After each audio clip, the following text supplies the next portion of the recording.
A lot of these families need is to be able to figure out some type of closure. Davis also cautioned those who are donating money to support victims' families to be very careful of potential scams. That's the latest news. Traffic and weather next. I'm Ken Weaver, WTN News.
Belmont police reporting a crash 65 northbound after Wedgwood Avenue over at the southeast split injury crash. This is Murfreesboro Pike near I-24 and Spence Lane. Got a crash with injury Bell Road west of Blue Hole Road. I'm Ken Weaver.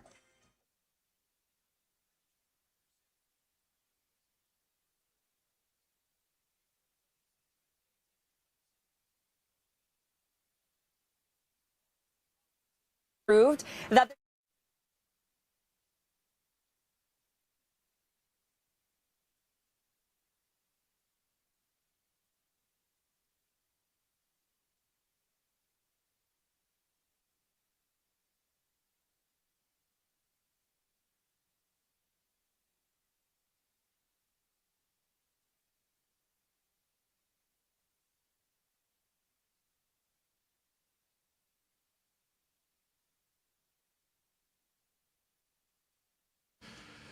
Hello, kids. I'm sorry. I try not to shout over that. I don't know what goes on, but hey, how are y'all? How are you doing? What's going on, kids? It's the Matt Murphy Radio Show, Super Talk 99.7 WTN. One of these days, we'll get it started right. It is Thursday, October 16, 2025. My name is Matt Murphy, and conveniently enough, I'm the host of this radio show that's named after me. So we have until 7 o'clock tonight. And as I mentioned to Chad Benson during the cross, all you liberals line it up because I'm easy pickings today.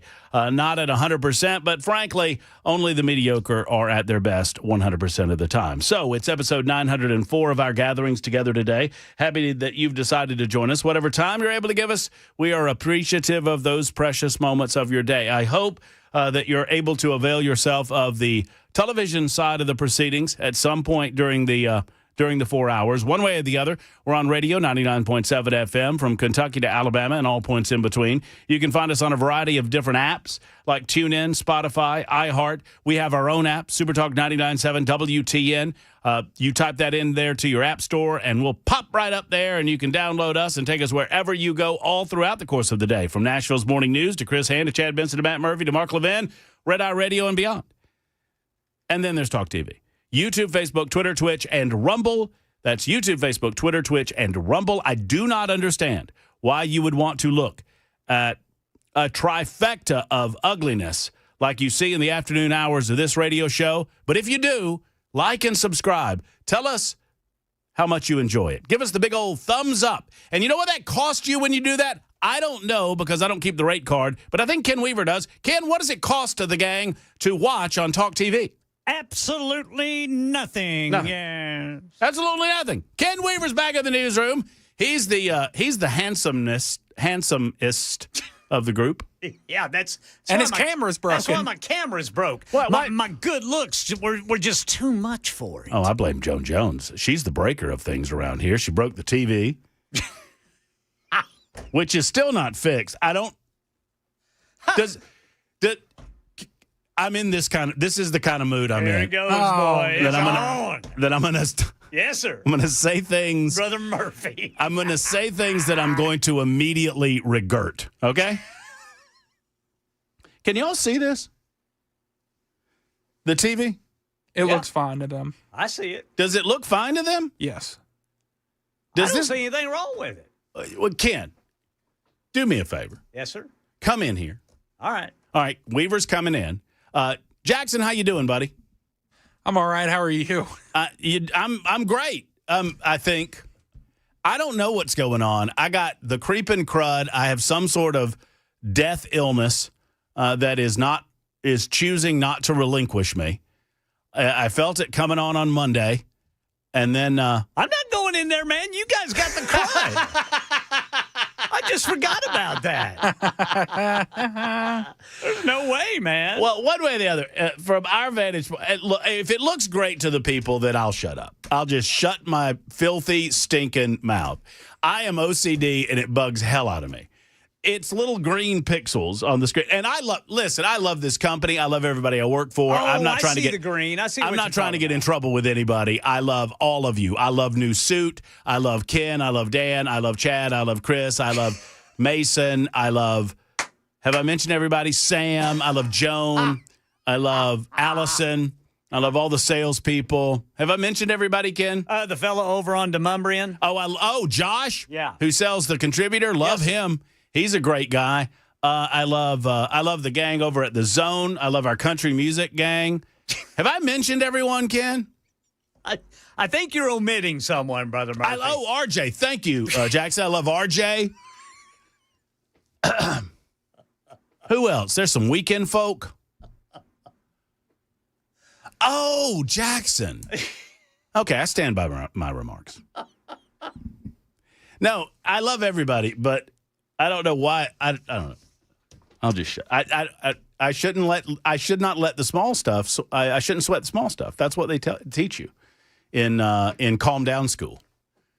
There's a Calm Down School. I've been. I did not graduate. How many times did you go? Flunked out every time. Flunked out of Calm Down School. So it's Thursday. It's October 16. Every military got paid yesterday. By the way, Donald Trump figured it out. Manipulated some cash around and got the military paid. However, that's not going to happen next time around because the political left has decided that it's more important for them to stomp their feet, suck their thumbs, and decide that they don't like how the last election went down than it is to pay the United States military to defend this country from all enemies, foreign and domestic. They've decided that they're not going to honor their oath. Now, that's what this defense spending bill was all about. It was ensuring that the United States military get paid. You see, the political left has they have, I'm going to break this down for you in a way that even those of you in Aniana can understand it. I'm going to put it, as my pa used to say, where the goats can graze on it. Okay?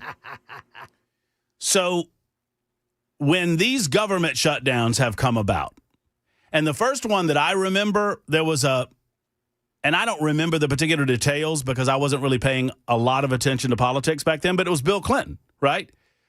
Clinton and the Republicans who came into the House of Representatives, and they had the contract with America, and Clinton was pushing back on that, and there was a government shutdown talk, or it happened, and Clinton, Bill Clinton, he was slick.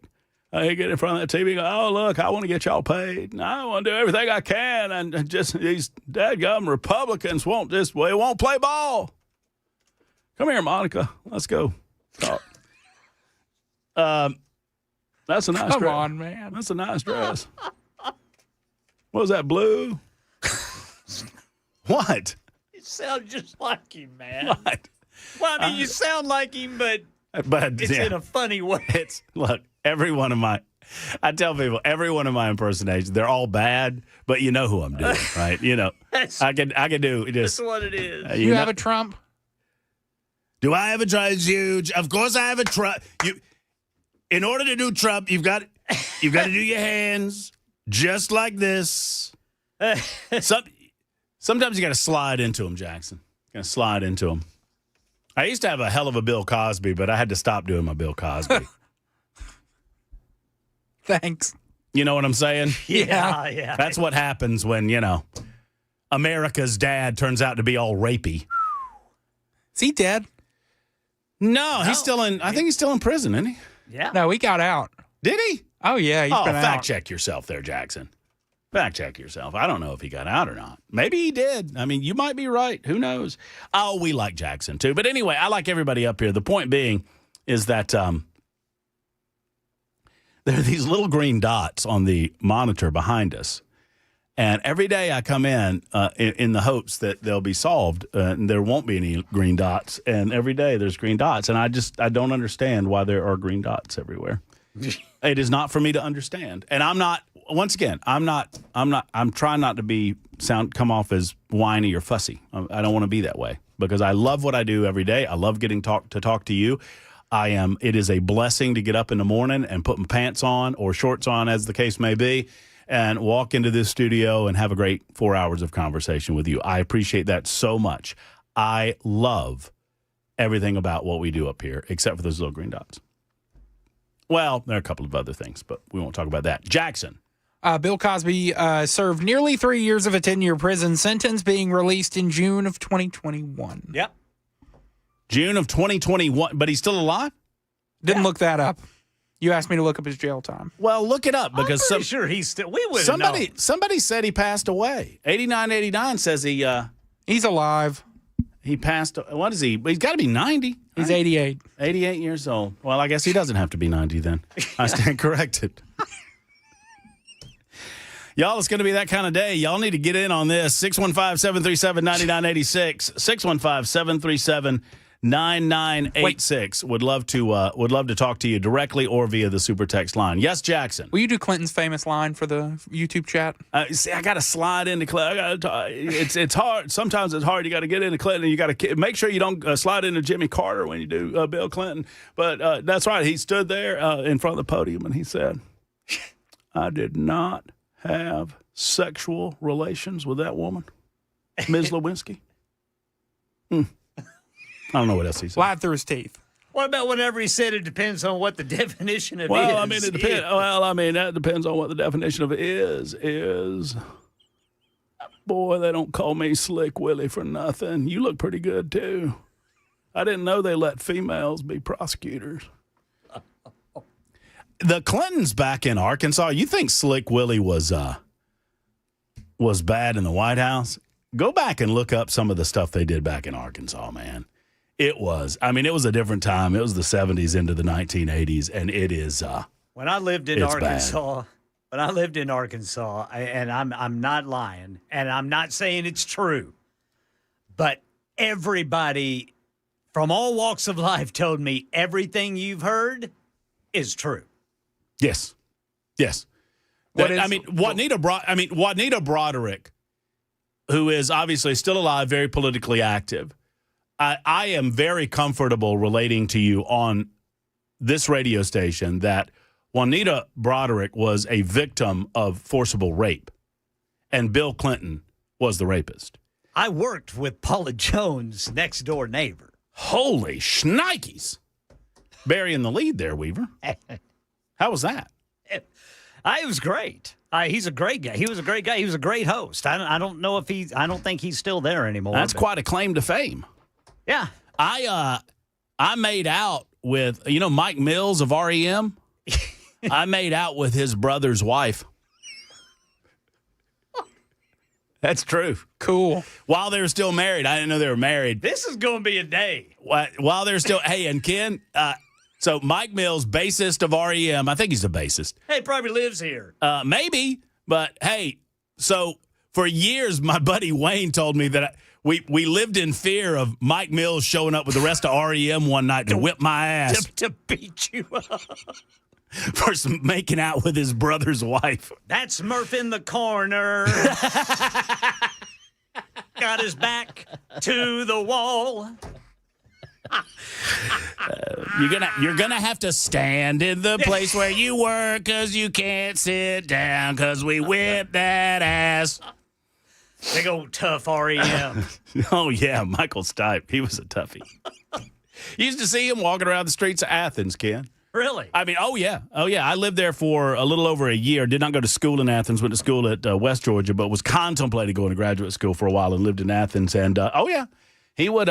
He just walk around. He had. You know what they did? Most.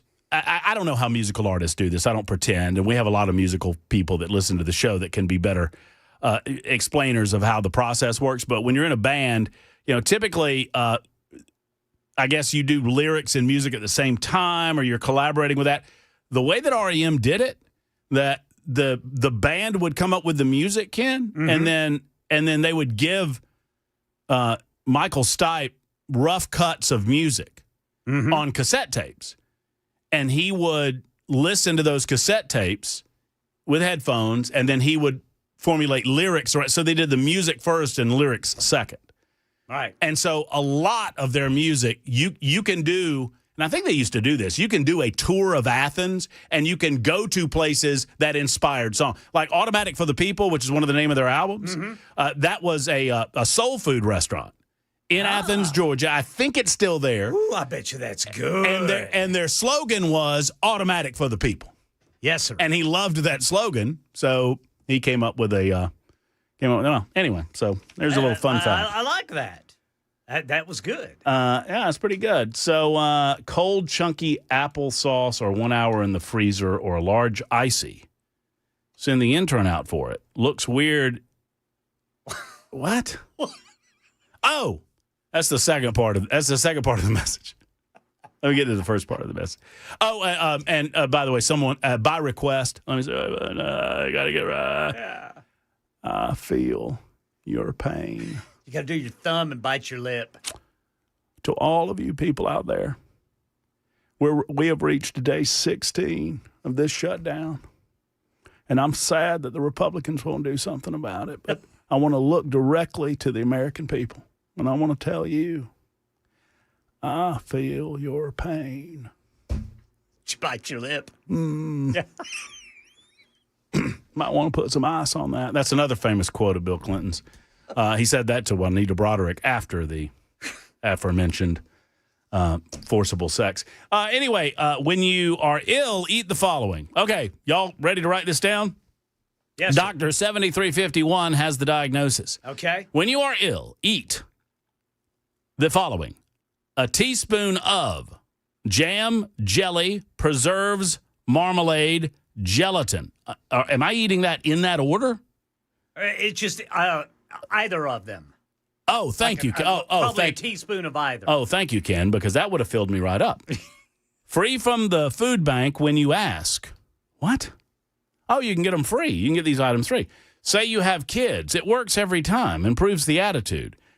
I think I'm reading from a crazy person.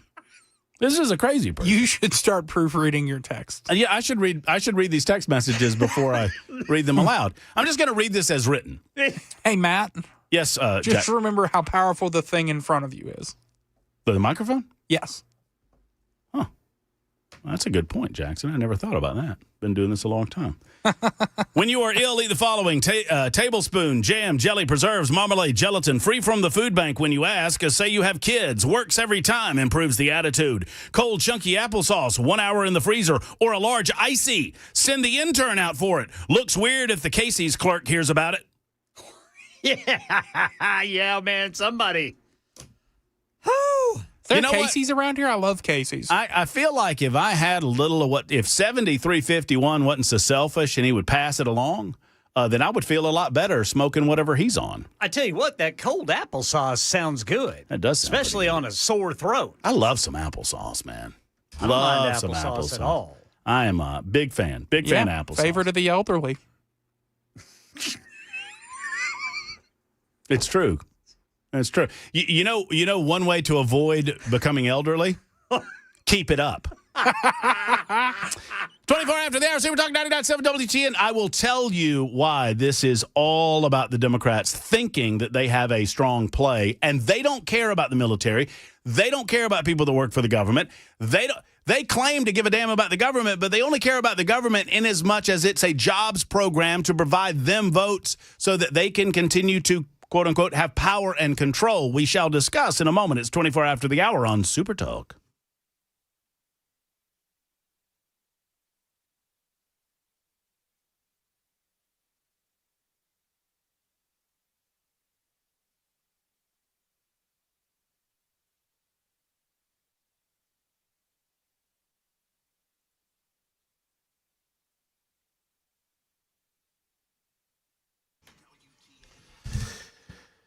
Hello, friends. It's Matt Murphy for Grace Point Healthcare. Affordable, convenient, and comprehensive medicine delivered the old-fashioned way. I encourage you to go to Grace Point. I encourage you to make the telephone call that so many others have made to 599-6868. That's local in the Franklin area, so obviously it's area code 615-599-6868. They're in the heart of Franklin, convenient to the sound of my voice, and well worth the drive, even if you're out of town a little ways. Why? Because they are a direct pay medical care facility. That means that you pay them.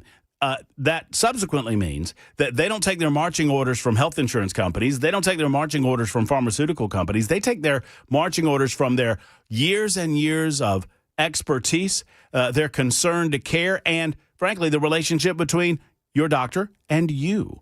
That's the way that it ought to be, which is why we say they're modern medicine delivered the old-fashioned way. Now, conveniently, the basic Smart Care plan for $99 a month for adults, $79 a month for kids, you can have unlimited treatments in their offices for the entire year, so you don't worry about a pay-as-you-go system. But whether you pay as you go or you do the Smart Care plan, which you can utilize your HSA for, don't worry, you can get appointments same day, next day, no long wait times, no 2 weeks of waiting before you can get an appointment at Grace Point. Grace Point Healthcare, modern medicine delivered the old-fashioned way.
President Trump seemingly warning if Hamas continues killing people in Gaza, the U.S. will intervene militarily.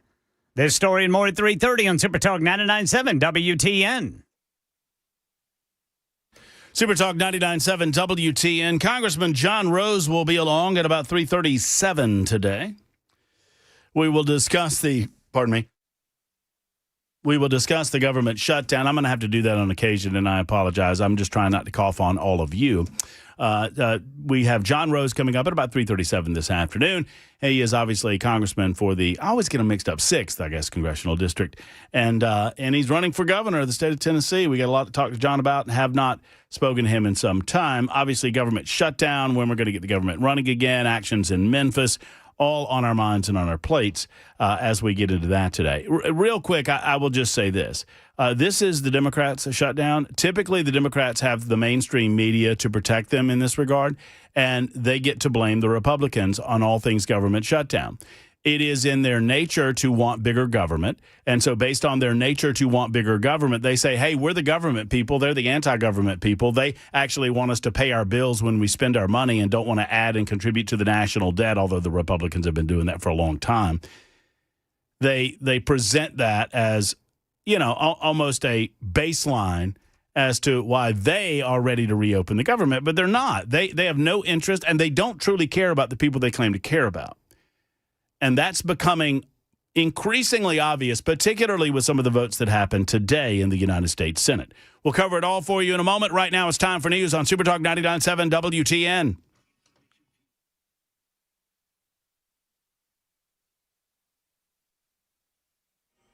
.30 on the dot. I'm Ken Weaver with your top stories. Got the full forecast and traffic in 5 minutes. President Trump seemingly warning if Hamas continues killing people in Gaza, the U.S. will intervene militarily. Trump threatening on Truth Social to, quote, go in and kill them after reports of Hamas carrying out public executions of civilians and alleged collaborators.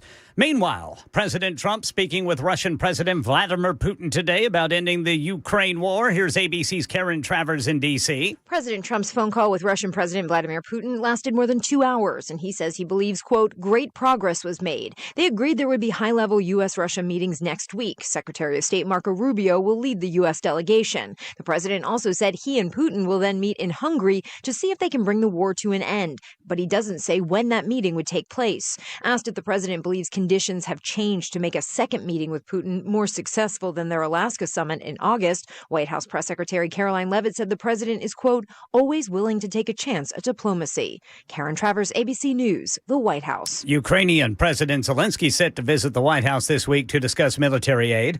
Right before Democrats killed an $852 billion defense spending bill today, Senate Democrat leader Chuck Schumer says Democrats are winning the federal government shutdown. On the extension of the Affordable Care Act, we asked them to vote 3 times to extend it. They voted no. And the Republican congressmen and senators are feeling the heat from their constituencies because this crisis is so bad. And so you see them squirming and changing their positions and not always agreeing with one another. We are steadfast. That's the latest news, traffic, and weather next. I'm Ken Weaver, WTN News.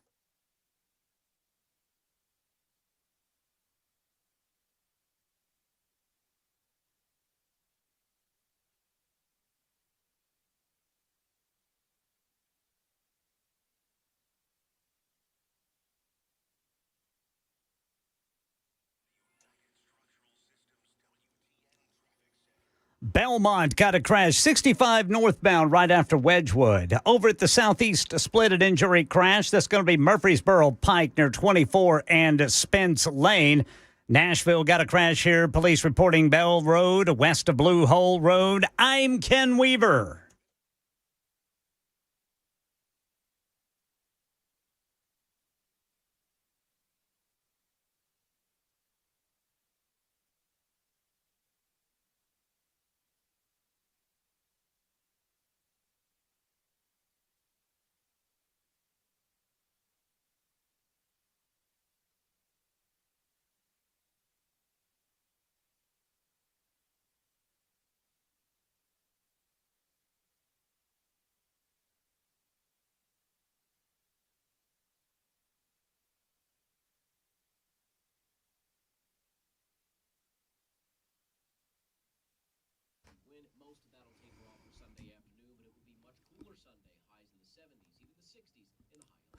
There is no better way to secure your valuables from the possibility of theft or fire than from a quality safe presented by Nashville Safe House. And, of course, with almost 200, regularly over 200, but typically, every day almost 200 safes in stock and on the showroom floor, on display, they have the safe that's right for you. Plus, they have another 200 or so back in the warehouse.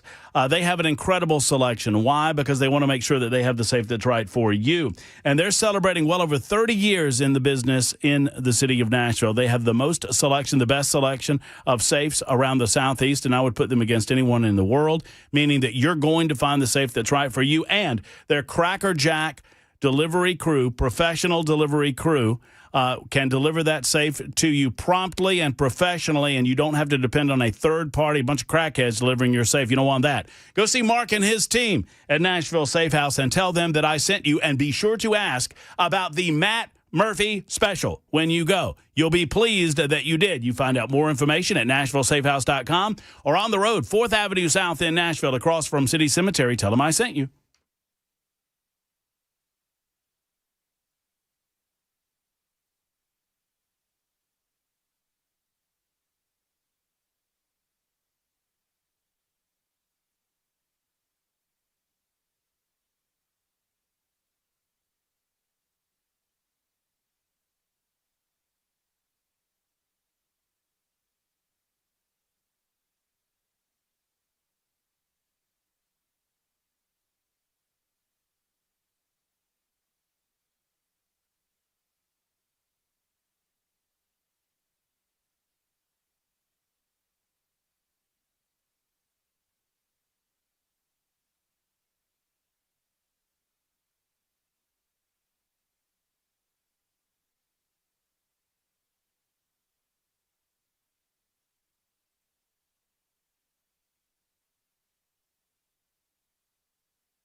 I'll tell you one thing about our man, DJT.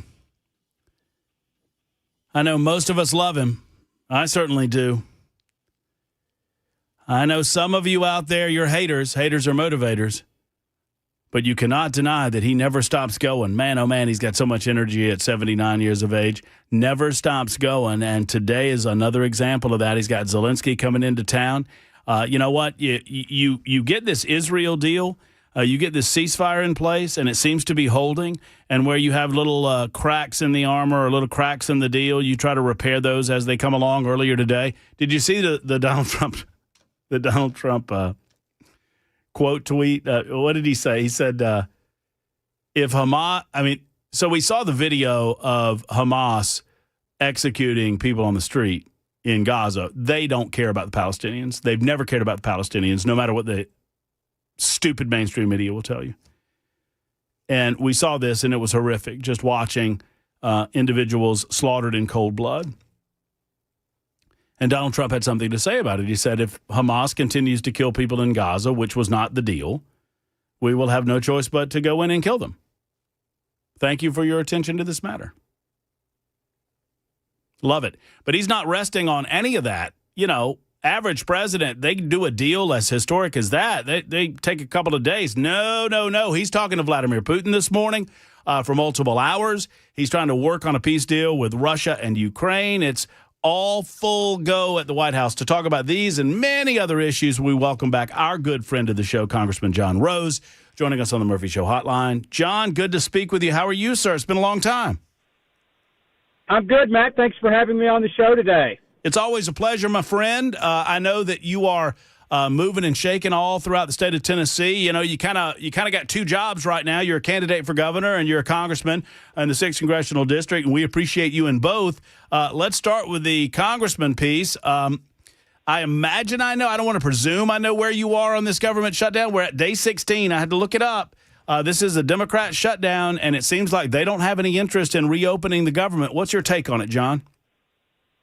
Well, I think that's right. Day 16, back on all the way back on September 19th, though, the House voted to keep the government open and pay our troops, pay air traffic controllers, pay TSA and all the other government employees. And unfortunately now we've seen Chuck Schumer on 10 occasions guide the Democrats in the Senate to keep the Schumer shutdown going. And, you know, the pain is building. And unfortunately, we hear such cynicism from Chuck Schumer as we're winning every day. And, you know, some in his party saying not until something horrific happens will they feel motivated to reopen the government. And it's just no way to run the government. Chuck Schumer has, you know, he has voted I think for 30, there have been 30 CRs in recent years. He's voted for all of them but this one. So a 97% voting record for him of keeping the government open. And now because of the pressure he's feeling from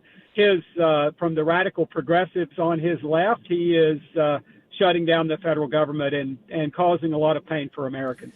You know, it does not, you know, call me a conspiracy theorist, John, but I feel as if many in the on the Democrat side of the aisle, their goal is to force the Republicans in the Senate to suspend the rules regarding the filibuster, which if you do that for this type of legislation, you're basically destroying the filibuster for all time, because we know that the Democrats would exploit that.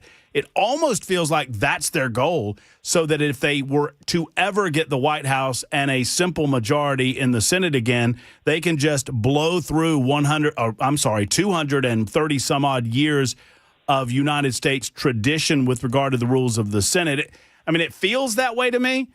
Because that's the only card that the Republicans have left to play, except to point out repeatedly to the American people that this is the Democrats holding the American people at hostage. I think that assessment is exactly right. I think they have long wanted to end the filibuster. They've done so in other circumstances, other votes, and so I think that is what they want. And we don't have to guess what they would use that for.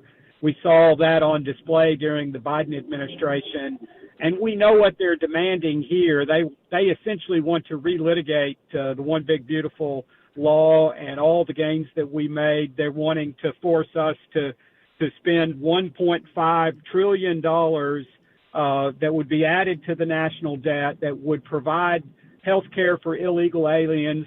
So they voted against this 10 times, 10 votes against the American people, 10 votes for giving benefits to illegal aliens, and 10 votes to keep the government closed. And I think the American people are the ones suffering for this. Ultimately, a great waste of resources of taxpayer resources, and, ultimately playing with fire in terms of the tragedies that could unfold. And so we need to, the American people need to put pressure on Chuck Schumer, and hopefully more pressure than AOC and her radical progressives are putting on him. You know, he voted for this just back in the spring to keep the government open, and now, I think he got so much grief from from those on his left, that the progressives and the socialists on his left, that he is just kowtowing to them now, putting his own political survival ahead of the good of the country. Is there still work happening in the House in anticipation of the government opening back up? I mean, obviously the House has done their job to give yourself a little more time. I know originally that was a November 21st time frame. I feel like because of the shutdown, perhaps it might even need to be pushed back. I think my dates are right on that. So, I mean, are we still working to try to do the necessary appropriation? You know, the goal, and you and I talked about this a long time during the summer in advance of the vote on the big, beautiful bill, and I think I'm paraphrasing you accurately when I say that you're like, this is the start of something, not the end of something, and we need to get to those 12 separate appropriations. Is there still action going on in the House? Are we moving in that direction, I guess I'm asking, John?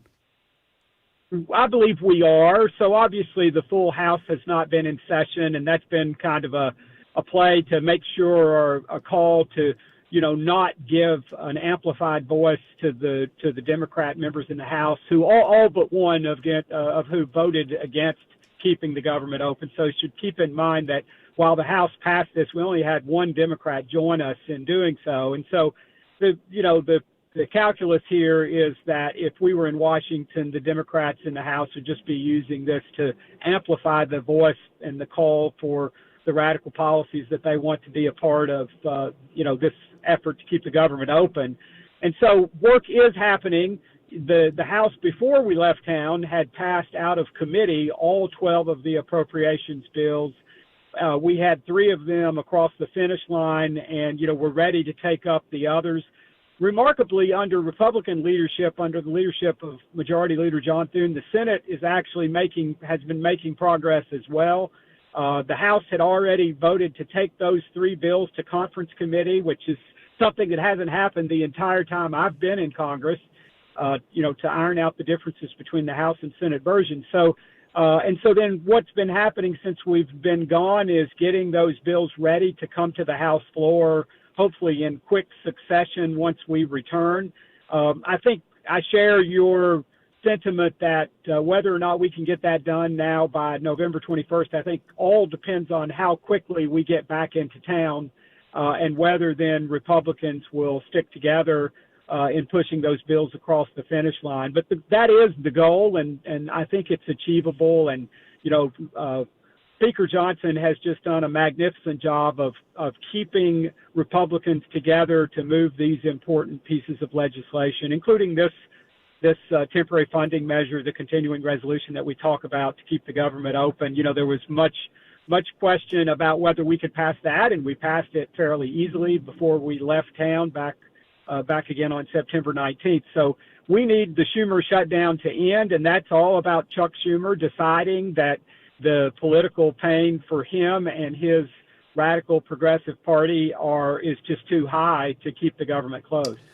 We're talking with Congressman John Rose. He represents Tennessee's Congressional District Number 6. He's also running for governor of the state of Tennessee. And I want to ask you one international question, and then I want to ask you a couple of things about Tennessee in the time that we have left, John. So I talk words for a living, right? This is what I do. And it's difficult to put in context and into words. And I'm about to say a really big if. If this ceasefire manages to hold, and if we see growth in the Gaza region after we, get rid of the rubble, get rid of the debris, and we see a legitimate government take hold there, and if we continue to see peace, I don't think you can overstate what the president has done here. And I'm very curious your thoughts on the momentous nature of what we have seen over the last several weeks, and if it's possible. I know they're very, very different conflicts, but he clearly has made this a priority within his administration. If the prospect of peace in the Middle East can roll over to Russia and Ukraine. I think your assessment is spot on, Matt. You should run for Congress, maybe. But, no, not me. Buddy. I think it is. What's already been accomplished, in the short space of time that the president's been in office, I think has been momentous. And certainly this is the crowning achievement so far. And to see the 20 hostages that were still living come home, and to see the prospect of peace, and to see the the broad coalition that the president has put together that spans, the Arab and Western world, with Israel at the table, I think it's really a momentous accomplishment. And certainly we all probably have some skepticism because of the enduring and multi-generational nature of the conflicts that we're talking about here. But I think, that what the president has already accomplished is momentous, and if we can build upon it, we have to keep it in perspective. The president in his first term had really already made a pretty remarkable step forward with the Abraham Accords, and he comes back into office, picks up right where he left off. Obviously, a 4-year interruption, even though many in the Biden administration are trying to claim some credit for this. I think we all know that that's unfounded and undeserved. And so this president comes in, and through the sheer power of his leadership and the strength, the strong America policy that he's put in place, I think he, and that the world appreciates, frankly. They want a strong America. And I think when we have a leader like President Trump, who I think stands head and shoulders above most presidents in my lifetime, all but one perhaps, and maybe shoulder to shoulder with Reagan, frankly. And so this president has really shown the world that a strong America is good for the world. It's good for peace in the world. And we see peace breaking out wherever President Trump puts his shoulder into things. And I don't think we can understate the importance of the president's tough decision about how to deal with Iraq and the bombing of and elimination of their nuclear program, that I think sent a very clear message to the rest of the world, and has to be regarded by President Xi and by President Putin as well. And so I think it bodes well for the likelihood for success here. Obviously, whether Hamas truly comes along and embraces this opportunity for peace, I think is the real question. I'm sure there'll be some bumps in the road, but hopefully they recognize this may be the best chance they ever have to achieve a lasting peace. And maybe they don't want that, but they should grasp this opportunity, it seems to me. John, in the few moments we have left, obviously, one hat, very big hat you're wearing is Congressman of the 6th Congressional District. You have also been moving through the state of Tennessee over the last several months as a candidate for governor. You talked to the people of the state of Tennessee. I think this next question goes right to the heart of both of those, and that is the deal over in Memphis. Did you agree with the governor sitting down with the president and allowing – I know that we want local agencies to be able to handle these issues, but sadly Memphis has had so many years to try to battle the crime problem, and through political chicanery, through an unwillingness or an inability to do so, they just haven't been able to do it. Trump came together and on an agreement with Governor Lee provided some federal resources. Were you in agreement with that? And what can you tell us about what you feel like the successes are over there and how we can parlay that into the rest of the state where we see some of these crime areas pop up? Sure. So I absolutely agree with the call of the governor and the president to surge law enforcement from the state and federal level into Memphis, including the National Guard. And I think the evidence already speaks for itself. And you're right, 30 years of single party rule in Memphis and an unwillingness to take on the issues and challenges there. I think we see the result, the number one crime city in the country. What an embarrassment for Tennessee, and what a waste of opportunity for Memphis, which, should be one of the crown jewels for Tennessee. And it's just an embarrassment that we see what's happening there. So this is, I think, a helpful step, but I think we have to know that the next governor, obviously still work for Governor Lee to do, but the next governor is going to have to make sure that we see this through to a successful end.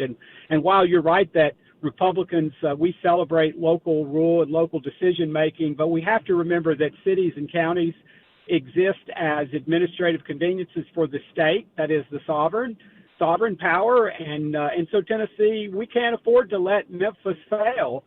We can't afford to let any local government fail. And so we've got an obligation. The next government will have to roll up their sleeves and go about the business of making sure that Memphis succeeds. This current surge, we've seen, 850 violent offenders and gang members arrested and 175 firearms confiscated from these individuals, and we've found 44 missing children. And so, just if you look at those stats, you see that the short-term impact is one of great success, and I think probably allowing authorities in Memphis to breathe a sigh of relief and maybe get their feet back under them.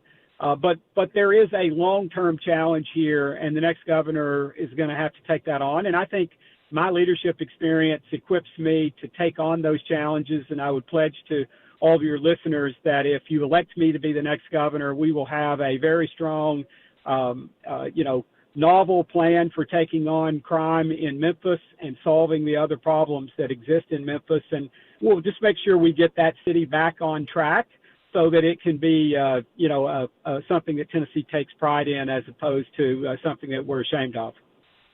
John, I know you're all over the state. The next time you're near Nashville, our door is always open from 3 until 7. Would love the opportunity to sit down with you for, an hour or so and just take questions from the audience. I believe that they are well positioned to ask you questions that maybe I'm not thinking of affecting people right here in the state of Tennessee. Let's do that very soon. I would welcome that, and thank you for the opportunity to be on today. It's a great honor and privilege to represent the people of Tennessee. I'm looking forward to coming home and focusing all of my ability and time on making Tennessee a greater place to live and maintaining the wonderful traditions that we have in Tennessee. Hey, John, real quick, I will see your primary political opponent for the governorship this weekend. Do I have the ability to say that you're ready for debates? You're ready to go on that front in 2026 when the time comes? Ready right now. I would say let's start them early and give plenty of time for the people of Tennessee to make the comparison. Right. I've been traveling. I've been to all 95 counties, and I think the people of Tennessee deserve to hear, the candidates take on these issues in public and in an unscripted way, and take the impromptu questions of your listeners. I think that would be a fantastic way for Tennesseans to decide who their next governor should be. Absolutely love it. John, we will try to put it all together. We thank you for your time, and we'll see you again very soon. Thanks, Matt. All right, take care. There's John Rose. Got to go. 56 after the hour. Super Talk.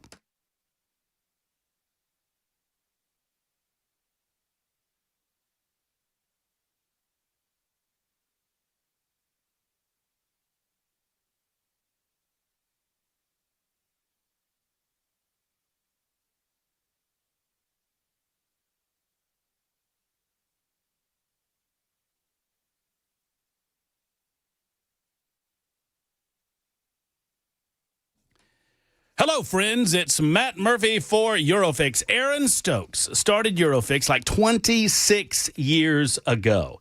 And Aaron Stokes understands how to run that business. Man, oh man, he grew from a small business in the backyard of his home to 5 separate locations. And, he wants you to know that, as an example of how he does his business, that if you know the mark of a good parent, that they allow their kid, they warn their kids about danger, who to trust, what to avoid, and how to make smarter choices. Well, Eurofix wants to be that in the European automobile industry. They understand that there are dangers out there in European vehicle repair. And in one case, Eurofix wrote a refund check to a customer of over $5,000. Who does that? A company that values their reputation, a company that wants to treat the customers the right way and wants to warn you of some of the pitfalls in some areas of their industry. So Eurofix makes quality repairs at below dealer pricing and has since 1999. You get a free 15-minute no-wrench inspection, a 3-year, 36,000-mile warranty, a rental car available with every appointment. Go to 844-EUROFIX, 844-EUROFIX, or visit myEurofix.com.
4 o'clock on the dot. I'm Ken Weaver with your top stories. Full forecast and traffic in 5 minutes. Former Trump National Security Advisor John Bolton officially indicted by a federal grand jury in Maryland for allegedly mishandling classified documents, including sending sensitive information to family members via a personal email account. In our nation's capital, Senate Democrats blocked a GOP-led $852 billion defense spending bill, arguing it should be part of a broader funding deal that includes health care subsidies. Well, House Speaker Mike Johnson says Democrats are the ones holding up negotiation on those subsidies. The Obamacare subsidy issue is not the issue of today. It is in a subsidy that expires December 31. We were always planning to continue the debate and discussion about that issue in October and November. Ironically, Democrats are taking the time off the clock for us to do that. Senate Majority Leader John Thune telling MSNBC today he offered Democrats a vote on extending the Obamacare tax credits but couldn't guarantee an outcome. President Trump's phone call with Vladimir Putin lasted over 2 hours, and he said great progress was made today. They agreed to hold high-level U.S.-Russia meetings next week, led by Secretary of State Marco Rubio on ending the war in Ukraine. Trump also plans to meet Putin in Hungary to try to end the war, though no date has been set. President Trump on Truth Social seems to warn the U.S. would intervene militarily and kill Hamas if the group continues executing people in Gaza. Here's Ian Pannell in Jerusalem. There are a number of issues that have emerged. One is disarming Hamas. The militants have been reasserting their control in the parts of Gaza that the IDF has withdrawn from against other armed groups, some of them organised based around clans, family clans, others criminal elements. But their methods have sometimes been violent. Horrific images emerging in a video verified by ABC News appearing to show Hamas-linked gunmen carrying out a public execution. A new audit reveals Tennessee failed to investigate thousands of complaints against nursing homes and assisted living facilities, some of them for more than 5 years. News 2 says the comptroller's office presented its findings to a subcommittee of lawmakers on Wednesday. Nashville Democrat State Senator Charlene Oliver. I find this very disappointing, quite frankly, Mr. Chairman, to hear of these complaints and knowing that people's loved ones are sitting waiting to be cared for, and these surveys are directly tied to the health and welfare of elderly individuals. Well, Executive Director of the Health Facilities Commission, Logan Grant, told lawmakers the commission has made progress reducing the backlog and filling surveyor vacancies, but he said more funding from the General Assembly is needed to hire additional staff. They could make even greater progress. That's the latest news. Traffic and weather next. I'm Ken Weaver, WTN News.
Belmont still showing a crash, 65 northbound right after Wedgwood Avenue. In Glencliff, stalled vehicle, left shoulder block, 24 eastbound near the Antioch Pike overpass.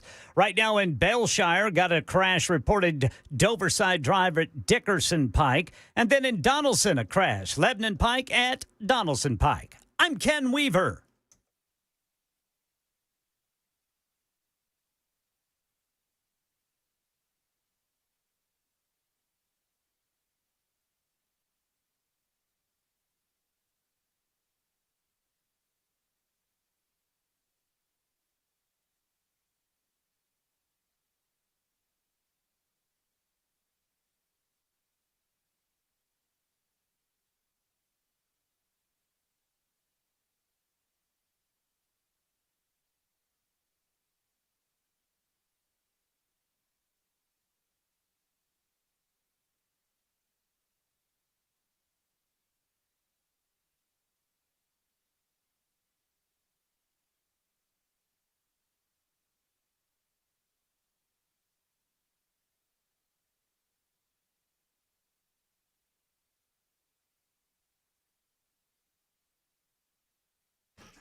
Yes. Like the youngsters are singing there, we believe in freedom, we believe in truth, we believe in justice, we believe in the American way of life. It's 10 minutes after 4 o'clock. Thank you for being with us. It is the Matt Murphy Radio Show. Hour number 2 is officially underway now that I'm here. We'll get to your telephone calls momentarily, 615-737-9986. A lively first hour, I think. I don't really remember it. But I think we had a good conversation with Congressman John Rose. That's just the where I'm at mentally. You know, things come in. It's like incoming, outgoing immediately, right in this ear and right out that ear. I'm fuzzy. I'm fuzzy, man. I'm fuzzy. No, you're fluffy. Yeah. Connie said you were fluffy. Was it Connie that said that? I think that was Miss Connie. Miss Connie called me fluffy? Or Bonnie.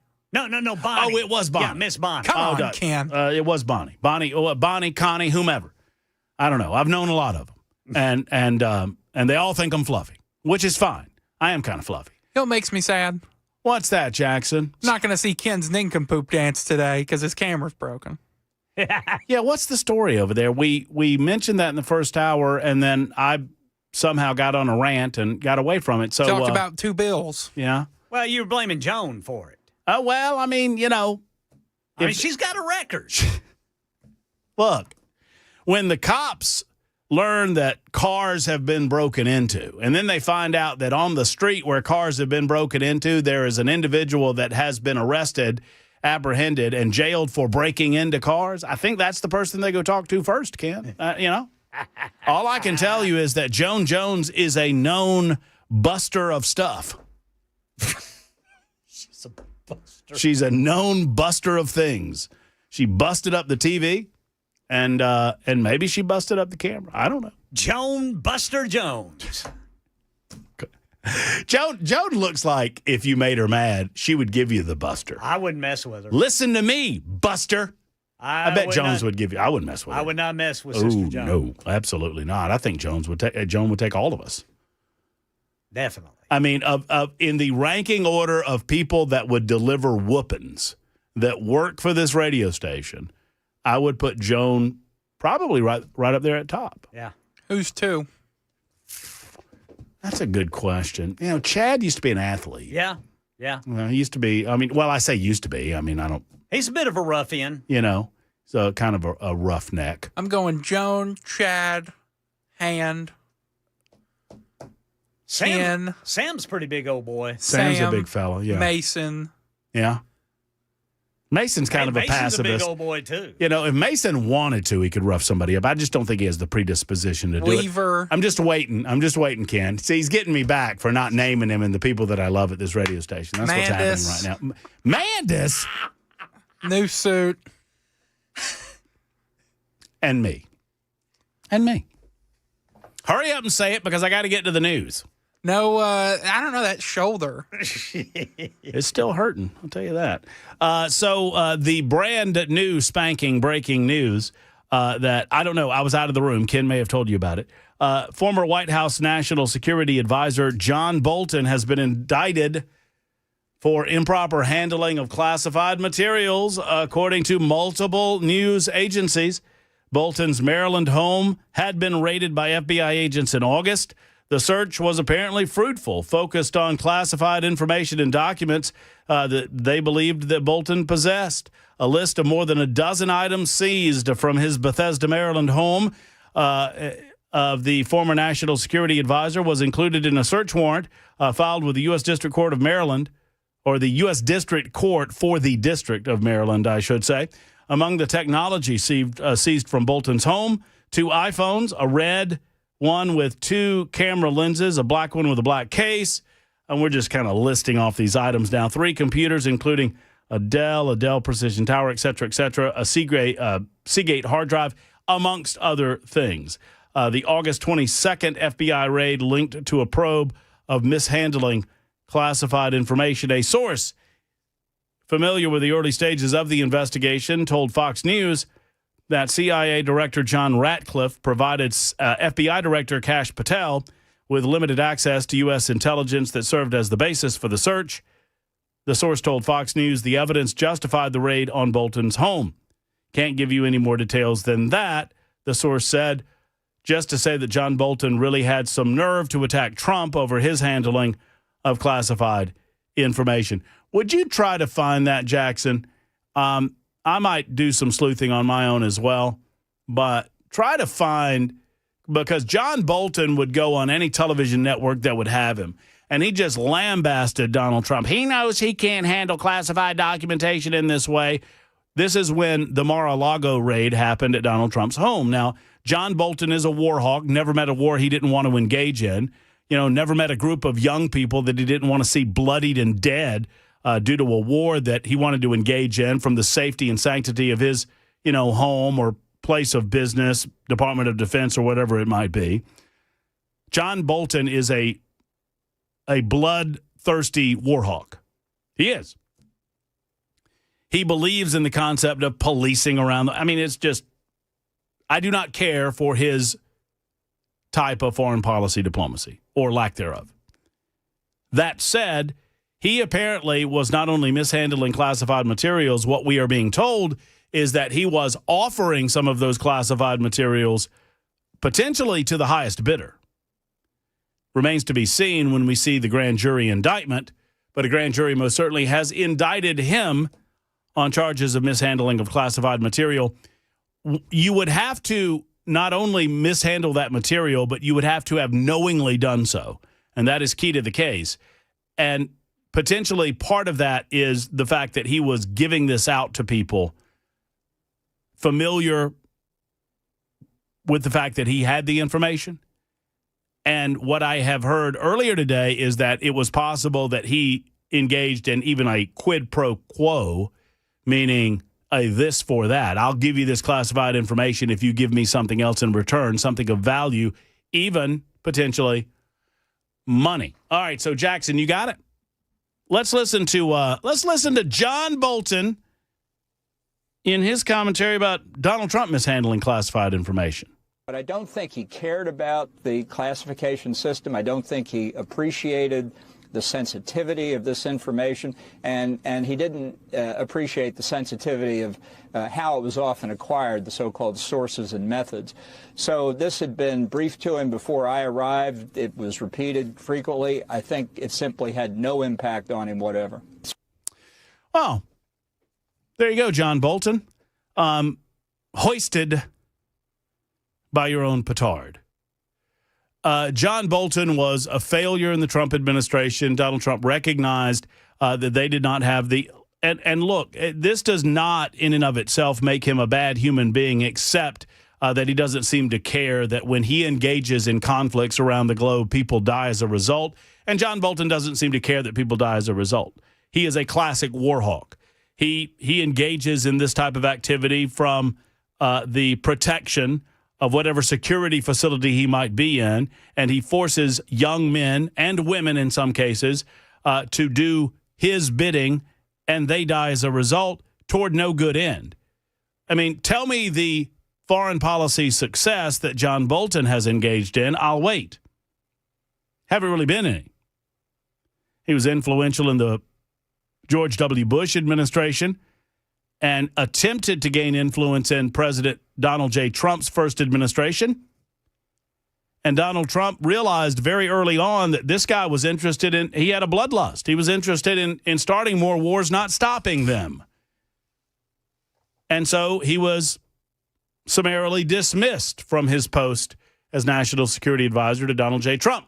And now he has been indicted by a grand jury. We will continue to break that down for you as more information comes our way. In the meantime, it's Nick's turn. Hello, Nick. How are you? Hey, how are you doing? Good to hear from you, Matt. Yeah, good to hear from you. All right, so I'll just get to it. I'll leave it to you to inform any listeners who might not be a fan of a filibuster, maybe elaborate on why it's very, very useful and effective and we should keep it. But I thought it would be very interesting if the Senate kind of pivoted and actually broke with the filibuster. Hear me out. So the idea would be that Republicans, while in charge of the Senate, would actually change the rules of the Senate, which they can do with a simple majority, which is what they've often referred to as the nuclear option. Not telling you anything you don't know. But then the idea would be is that they would pass a simple law with the House in hand and Trump to sign it, basically making the filibuster law, requiring that it would always take 60 votes for simple legislation to pass through the Congress, as it were.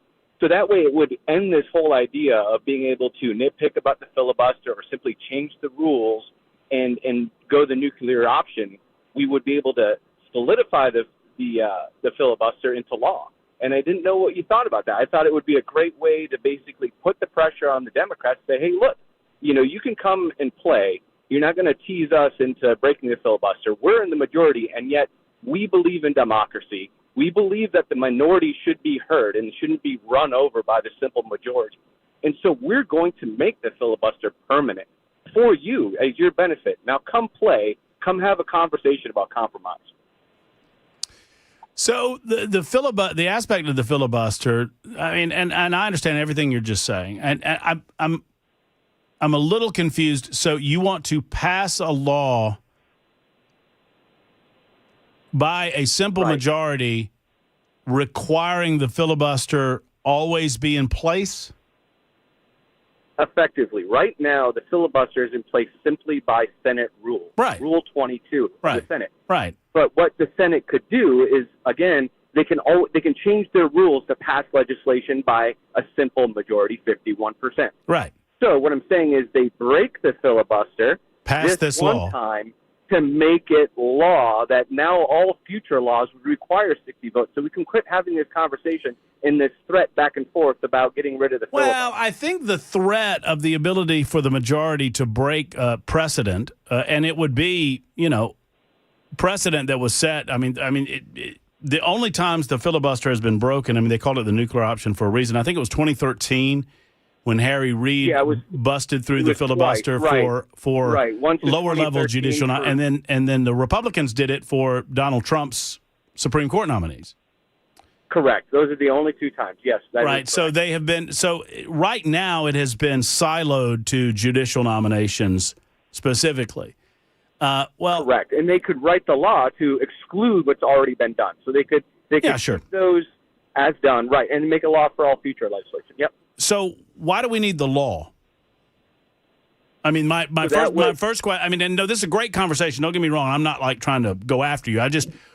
In your opinion, why would we need the law if it's never been broken for non-judicial appointment-based legislation?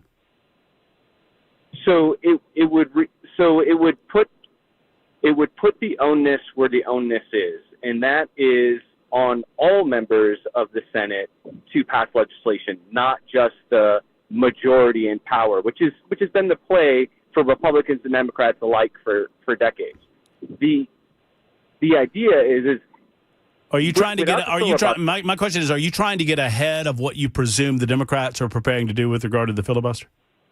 Well, effectively, yes. I mean, that's the end of the whole idea is if you have 51%, then think about that, people. I mean, every 4 years you could have a whole slew of laws come in, and then 4 years later, the playing field is completely changed every 4 years. The whole point is that it can't just willy-nilly change every administration or every flip of Congress. Well, I So think what this it would merits, require some compromise. and Nick, if you have the ability, because you seem like a very sensible guy, and I appreciate the conversation, I'm going to put you on hold because this merits further conversation on the other side, and it also merits a certain level of a history lesson. Not to say that most of you don't already know this, but for those of you in Aniana, we'll try to catch you up, right? So why is there a filibuster to begin with? Because we do not govern by the rule of the mob. We do not govern by a majority rule standard. We govern with the rule of law. And the concept of the filibuster was to give the minority party in the cooling body of the Congress of the United States of America, the United States Senate, an opportunity to have their voice heard and to encourage a certain level of compromise. Well, I know that it feels like we don't have any compromise anymore, but we've been through these parts. We've been through these types of things in our nation's history in the past. Sadly, I would tell you that it's perhaps only reached this temperature level once before, and that was directly before the United States Civil War. 24 after the hour. More on that in a moment. I'll let the conversation with Nick's been good. It's 24 after on Super Talk.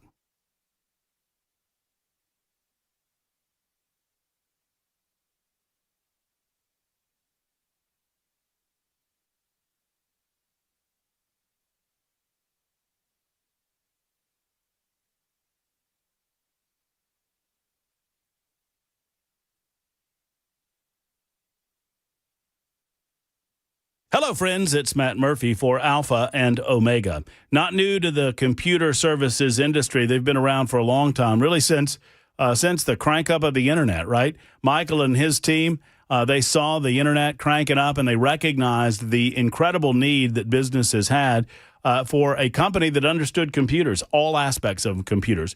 Well, whether it's your internal system where you're communicating computer to computer internally within your business, or perhaps external communication with the outside world via the internet, you need protection, friends.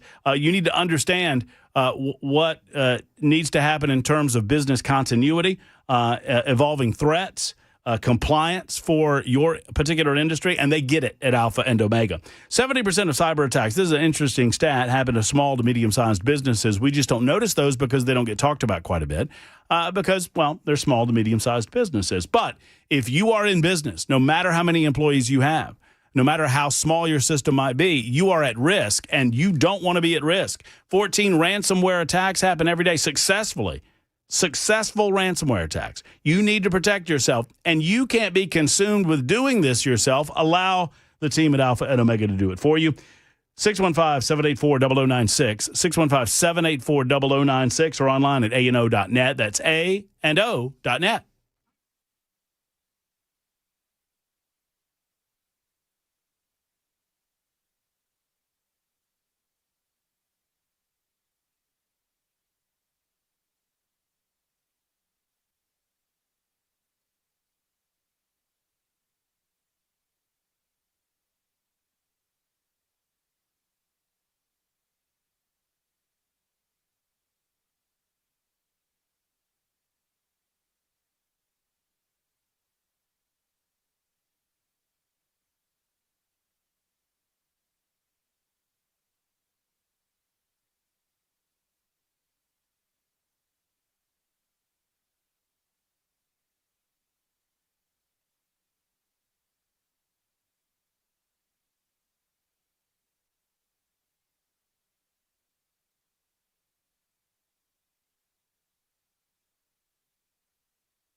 I'm Ken Weaver with your top stories. Got the full forecast and traffic coming up in 5 minutes. Well, the federal grand jury's handed down an 18-count indictment against former National Security Advisor John Bolton. Charges include unlawful transmission and retention of classified documents. ABC's Catherine Faulders has more on the case. This was an investigation that started under the Biden administration during the Biden Department of Justice, carried over to the Trump Department of Justice, and it comes after nearly 2 months ago when, as you know, federal law enforcement officials searched his home and office in search of classified records. Bolton has denied any wrongdoing. Right now at our nation's capital, nobody's home. The government shutdown's going to extend into next week as U.S. senators have left town for the weekend. The House hasn't been there since passing that stopgap bill Democrats keep blocking in the Senate. President Trump says he and Russian President Vladimir Putin spoke by phone today for more than 2 hours, and they plan to meet in Hungary. I would say within 2 weeks or so, pretty quick. Marco Rubio is going to be meeting with his counterpart, as you know, Lavrov. And they'll be meeting pretty soon. Yeah, the goal is to end the war in Ukraine. By the way, Trump says he'll be meeting with Ukraine President Zelensky tomorrow to talk about that call with Putin, also about weapons. President Trump seemingly threatening U.S. military action against Hamas if it continues killing people in Gaza, calling the violence a breach of the ceasefire deal. Trump had initially supported Hamas's crackdown on gangs, but changed his stance after reports of public executions of civilians. Trump posted on Truth Social that if the killings persist, the U.S. would, quote, go in and kill them. Here in Tennessee, News 2 reports a new state audit claims Tennessee's Department of Health failed to investigate thousands of nursing home complaints for as long as 5 years. The issue came up during a legislative hearing yesterday where Representative Ronnie Glenn pressed Health Facilities Commission Director Logan Grant on the delays and oversight failures. How long have you known there was an issue with these surveys, complaints? Since day one.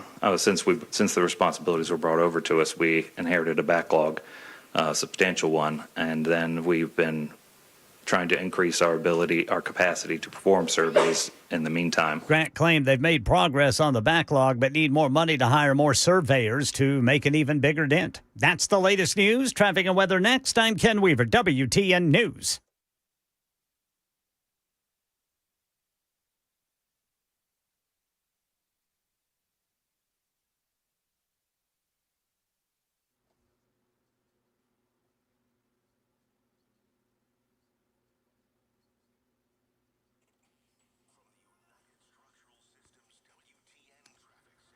Complete stop-and-go traffic eastbound 440 between 65 and 24. Over in the Belmont area, we still have a crash reported, 65 northbound after Wedgwood Avenue. Nippers Corner, injury crash Old Hickory Boulevard near Edmondson Pike. Crash at Fessler's Lane near Murfreesboro Pike. Then in Donaldson, a crash, Lebanon Pike at Donaldson Pike. I'm Ken Weaver.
Super Talk 99.7 WTN. What's going on, friends? Glad you've decided to join us on this, a Thursday edition of the Matt Murphy Radio Show. When did it become the middle of October? When did I turn around and Halloween's around the corner? I mean, before I have to start Christmas shopping for Ken Weaver already. My goodness gracious. And Ken is tough to shop for, guys. All he wants for Christmas is a competent offense. Yes. Well, we need to get Mateer back in the ball game. Well, he was back in the ball game. Well, I mean, that wasn't John Mateer, Ken. That was thumbless Mateer. Yeah, still. His weirdo brother. Never mind. And that's sports on the News Talk station on Super Talk 99.7 WTN. Yeah, well, never mind. Yeah, whatever. Forget it. The practices at the Tennessee Titans look pretty good. Anyway, more on that later on. So Nick was talking to us about the concepts of the filibuster, and it's kind of deep in the weeds, but I think it's an important thing. The Senate, and Nick already knows these things, and I'll get his thoughts on it in a second as a caller. And you're welcome to call in as well, 615-737-9986, 615-737-9986. I particularly want, if I normally don't call out people on the live chat, in the YouTube chat, but Billy John, call me. I can help you. You seem to have some sort of mental inability to understand people who appreciate the presidency of Donald Trump. And because I'm not a conservative, nor I'm not a conservative nor a Republican, but I'm a MAGA guy. I mean, I believe in Donald Trump. I want to make America great again and keep America great. And I think I can help you, buddy. All you got to do is call me. I can disabuse you of some of your assumptions, and I can help you where there are blank spaces. So you call me, and we'll help you out. Anyway, the idea of the filibuster is that the House of Representatives was the House of the people, and it was designed to be a robust, and in some cases and in some ways from the beginning of the American experiment, it was designed to get heated. It was designed to be adversarial. The Senate, that gentleman's club that it is, was by design. Well, one, it was to be a voice of the states. It stopped being a voice of the states with the 17th Amendment of the Constitution of the United States, and we could spend all day talking about that. But it was also designed to be a cooling body where the majority in the House of Representatives could could pass things against the better judgment of the minority. In the Senate, they wanted a cooling period to carefully consider ultimately the legislation in and of itself and the ramifications of said legislation. And they wanted the ability to give the minority a voice. And so a 60-vote threshold to break a filibuster is designed to give the minority that important voice to protect those in the minority party and their constituents, to provide a check on the power of the majority, and to prevent the nation from rolling into essentially what is majority rule. Now, I don't know that we need to. Nick's suggestion has been, and I think I heard it correctly, that we should pass a law codifying the filibuster. Right now, it's just a rule. And either majority party can break it if they are in uniform. I don't think you could break I don't think we could break the filibuster right now with the Republicans. I mean, they have 53 votes right now? I don't think you could get 50 of the 53 to agree to bust the filibuster for the government shutdown, even. Because that's how important they understand the deliberation process. It's how important that the filibuster is in the American tradition. Now, I don't believe for a moment that the Democrats consider our American history or the importance of the filibuster in their political calculus. I think they consider their power and their control more than anything. But it also encourages compromise. It encourages people to walk to the table with their political position and try to find more broad consensus with the opposition party. And I don't think we're doing that at all anymore. Sadly, I don't. But I don't know, and this is where I'll bring Nick back into the conversation. Nick, I don't know that you break something that's not, or you fix something that's not necessarily yet broken. If the Democrats made the decision, and this is where I've kind of gotten to on it, thinking about it during the break. If the Democrats came to a position where they busted the filibuster for legislation of their own, then I might consider codifying it into law, because I think the filibuster is an important piece. But I also think it's an important aspect of the filibuster that the majority party, if the minority becomes too dug in or too anti-compromise, and maybe we're there, some might argue that we're there right now, I think it's important that the majority has the ability, if they desire, to go back, to change the rules, if they find themselves up against a blockade of individuals that refuse to talk to them or compromise with them or negotiate with them, that they have that final arrow in their quiver. Does that make sense to you, Nick? No, it absolutely makes sense. And I do want to say I'm not advocating one bit that the Republicans should break the filibuster now to pass this one bit of legislation that's coming up or any others. It would be disingenuous. What I'm suggesting is they simply pass a bill that makes just an up and down vote, or a clean act that basically makes it law. None of the other stuff attached to it. But to your point, is that I see what you're saying about if the minority gets dug in and forces them. But if we can always use that as a point to retreat to, then we wind up in a situation that we constantly come up to. And then at any point in time in the future, the Democrats, just using this as an example, right? It could be the Republicans, but the minority party or the majority party in the future could pass all kinds of ridiculous legislation that would wreak havoc for years before, people can come back to their senses and change the rules or fix it or come to some reasonable compromise. And how many Americans in the middle have been caught up with ridiculous legal fees because their speech wasn't protected online anymore, or the guns that they bought 2 years ago are now illegal and they're being wrangled up by the police. I mean, this is where we can find ourselves very quickly with a simple 51% majority in the Senate, this mob rule. And even if we could go and fix it, how much turmoil would that be for American citizens in that 2, 3, 4, 5 year period while we wait for everything to settle and people cool their heads to prevail? All right, here's as we talk about this, I want to offer you a compromise position on the issue of the filibuster in the spirit of Senate debate, right?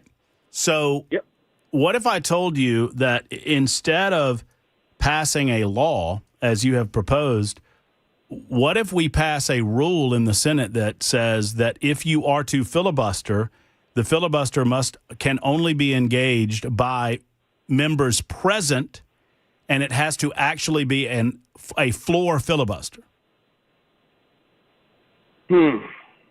So, and for those that don't know, right now, the minority party just raises their hand and says, we're not going to allow cloture on this vote. Now, there was no way, a little bit of the history of the Senate, and I had to look this up. I don't pretend that I know this off the top of my head, but it was 1917. Prior to 1917, there were no rules for cloture whatsoever. I mean, so in 1917, the Senate, until then, the Senate rules did not provide a way to end debate or to force a vote on a measure. That year, they adopted a rule to allow 2/3 majority to end a filibuster, known as cloture. In 1975, and I think this was called the Byrd Amendment, the Senate reduced the number of votes required for cloture from 2/3 of senators voting to 3/5 of all senators sworn, or 60 of the 100 members, and that's where we are today. I would suggest that we change that to 3/5 of members present. So if I'm hearing you correctly, Matt, what you're advocating for is the other rules, say the other rules can be changed with a simple 51% majority. But what you're saying is that Rule 22, the filibuster specifically, would require that it be broken by 60 present members in order to overturn the filibuster. 3/5 of all members present. Right. The only thing, and the only thing this would force, it would force them to actually work. So if shutting down government is important enough to the minority Democrats, they have to stay in Washington, D.C., in their offices on the floor. They have to be ready to vote. So if they leave and go back to their home districts, then the majority can go in. And if you're dealing with 3/5 of members present, let's say 20 of the Democrats are gone, then you could get a 3/5 majority by much fewer than 60 votes. No, I love that. I think it would need to be formulated in a robust manner so that way the parliamentarian can't find some backdoor workaround. But I do like what you're saying there, and then that kind of relieves the pressure of the constitutional charge against it at the Supreme Court as well, because the Senate is still making their own rules. Well, and what it also does, Nick, it maintains the importance of the filibuster, but it also reinforces that filibusters should be utilized by the minority only in extreme and rare circumstances. And in those circumstances, they need to be important enough that these senators are willing to put the work in to stay in the body, and not necessarily in the body, but if there's a call to vote, they have to be close enough to get to the floor and vote on a cloture of the filibuster, and they have to have enough members present that the other party cannot get to a 3/5 majority of members present. No, I mean, I'm convinced. I think that, we've had a lively debate about compromise, and I think that you've kind of convinced me. I'd like to hear what Jay has to say about it. Maybe bring it up tomorrow, see what he has to think. 100%. I'll be happy to. I like it. All right, man, Nick, I've enjoyed the conversation. I'm a wonk, okay? So Nick and I are a couple of wonks, and we've been having wonk talk on Super Talk 99.7 WTN regarding the nature of the filibuster. And I have to lean on Jackson here. Jackson, I'm not trying to put you on the spot, but am I making sense? So right now, in order to, the minority party gets to raise their hand and they go, we filibuster. You're not passing that. We're not going to allow cloture because you need 60 votes to. So right now you have to have cloture in order to get to a vote on the bill. The vote on the bill is a simple majority, right? So in this case, in order to open the government back, if we got to cloture and they voted on cloture, then you vote on the bill. The bill's a simple majority. It would be a no-brainer. We'd open up the government today. What they can't do is get to cloture because the Democrats won't allow it because you don't have at least 7 Democrats to get to 60 votes. But they're not sitting in the Senate doing that. They're at home. Just hanging out? They're hanging. Just vibing? So my thing would be, no, you don't get to go home and hang out and scream filibuster. You've got to stay there. And so instead of saying it's 60 or 3/5 of senators sworn, it's 3/5 of senators present. That's all. And you would eliminate this garbage because let me promise you something. Old-ass Chuck Schumer and some of his old-ass colleagues are not going to sit there and do the work to filibuster this, performative as it is. Don't they have to keep talking? Yeah, I mean, traditionally a filibuster, you have to hold the floor and you have to continue to talk. Didn't somebody go for Oh, yeah. There's been, I think Cory Booker was the last one. Didn't he do like a 20-hour or something like that? Mm-hmm. Peed on himself. What? I don't know that that's true. But man's got to, I want to start that rumor. Impressive. I mean, all of that, yeah. I think they should have to stay there. Yeah, I think they should have to talk. I mean, just make them, and they can yap about nothing if they want to. Talk about the Titans issues. And I'm not even demanding they hold the floor, which is another place you could go with this and require them to hold the floor. I'm just saying you have to stay there, and anytime John Thune wants to call a vote, he calls a vote. All right, we're calling a vote for cloture. And right now they go, well, you don't have 60 votes because our members say no and their members sworn. Well, where are they? Well, yeah, exactly right. Where are they? Well, they're not here. They're in, California and Delaware and wherever. Well, if they're not there, present, ready to vote, then their vote doesn't count. We count the 3/5 off people in the Senate. Yeah, and by the way, they've all gone home for the weekend. Of course they have. I mean, it's maddening. That's my solution. 52 after the hour, Super Talk 99.7 WTN. What's yours? I'd love to hear from you on The Murphy Show.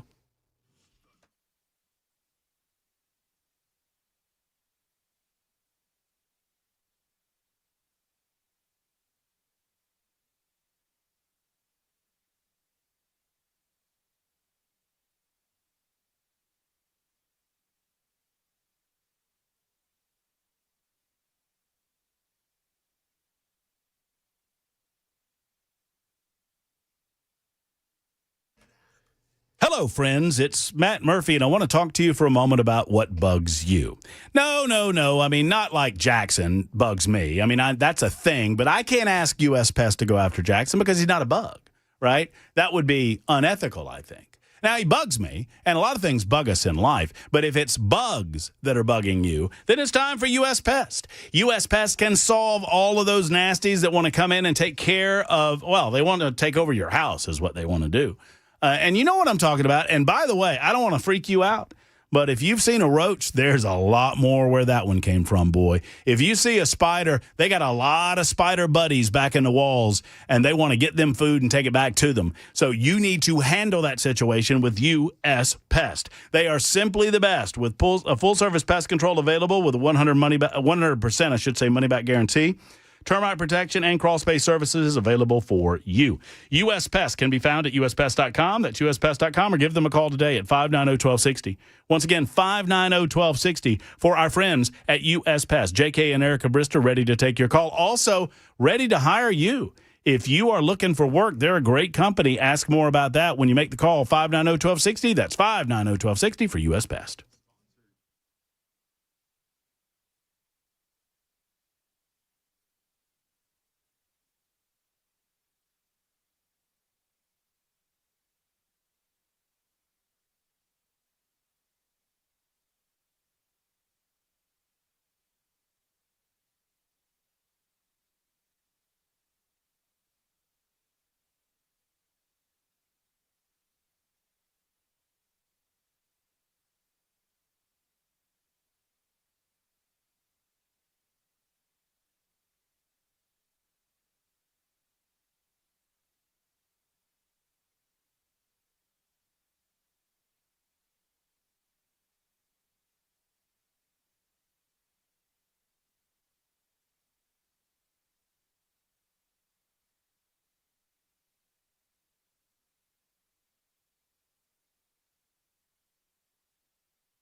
Tennessee explosion. Wrongful death lawsuit filed by the 9-year-old daughter of one of the victims. We'll tell you about it at 5 on Super Talk 99.7 WTN.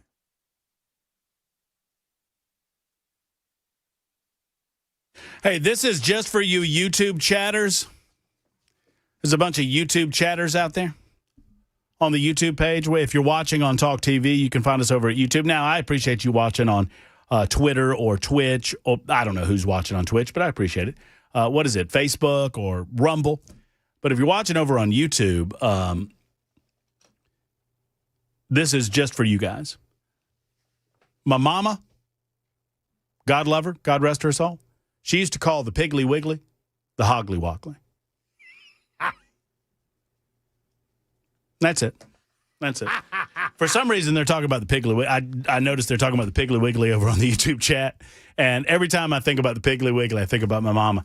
Y'all want to go to the Hoggly Woggly? Yes, ma'am. Heck yeah. Because you know what we got to do? We got a candy. Yes, sir. You always got candy. Yes, sir. And ice cream. You got ice cream? Yeah. Oh, man. Occasionally, when we were really young, you got to ride the little horsey out in front. They had one of them little horses out in front. Oh, yeah. And it only cost half a halfpenny. It cost a dime there, jerk. And this is back before everybody's stuck in their cell phones there, youngster. We just called it the pig growing up. We had one down the street. Oh, well, no, man, I miss the pig. Come on, Hoggly Woggly. Piggly Wiggly, Hoggly Woggly. I know they're still around, but they're just fewer and further between. Publix is taking over. Kroger. Big grocery. I think Publix should change it back to Piggly Wiggly. I like Piggly Wiggly. There should be grocery stores named like that. Oh, we used to have, did y'all ever in Tennessee or wherever y'all have been over your lives, we had Bilo? Don't remember that. B-I-L-O. They misspelled both damn words, Bilo. But the idea was, Bilo. I think it was a Piggly Wiggly we'd go to whenever I was little and we lived in Marshall, Texas. I think it was a Piggly Wiggly. I used to love the Winn-Dixie. Oh, you knew you were on vacation when you went to the Winn-Dixie. Wow, we had them, boy. I worked at a Winn-Dixie. I was 3 weeks bagging groceries, and they promoted me to the produce department, and all the other guys got mad. That's the way to go, Murphy. 25-cent raise there, Weaver. Yes, sir. Back then, that was enough to buy a car. It probably was. You jerk. Hey, when you got promoted, you start telling everybody what to do? Oh, hell yeah. Yes. Oh, I'd sit back in the produce room, and they'd come back there and see me just doing nothing. Yeah. And what are you doing? I'm stocking bananas. That's what I'm doing. What are you doing? You throw a bundle on the floor and say, pick it up. Yeah, you need to pick that up. While you're at it, bag boy. While you're at it, grab that broom. I'm a produce man. You're a bag boy. Look at this cuke. It's time for the news.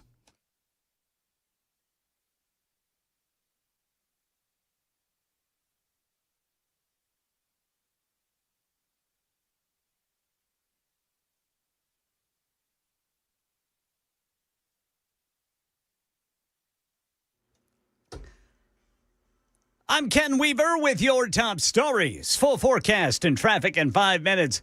A federal grand jury has handed down an 18-count indictment against former National Security Advisor John Bolton. Charges include unlawful transmission and retention of classified documents, says ABC's Catherine Falders. This one is in Maryland. It's a different U.S. attorney in Maryland. And the difference between this investigation and obviously the investigations into James Comey and New York Attorney General Tish James is that this indictment is not being brought against the advice of career prosecutors in the office. That's what was happening with those other investigations. And the government shutdown is going to run into next week. U.S. senators have gone home for the weekend. Democrats blocked for a 10th time today that stopgap funding bill passed in the House.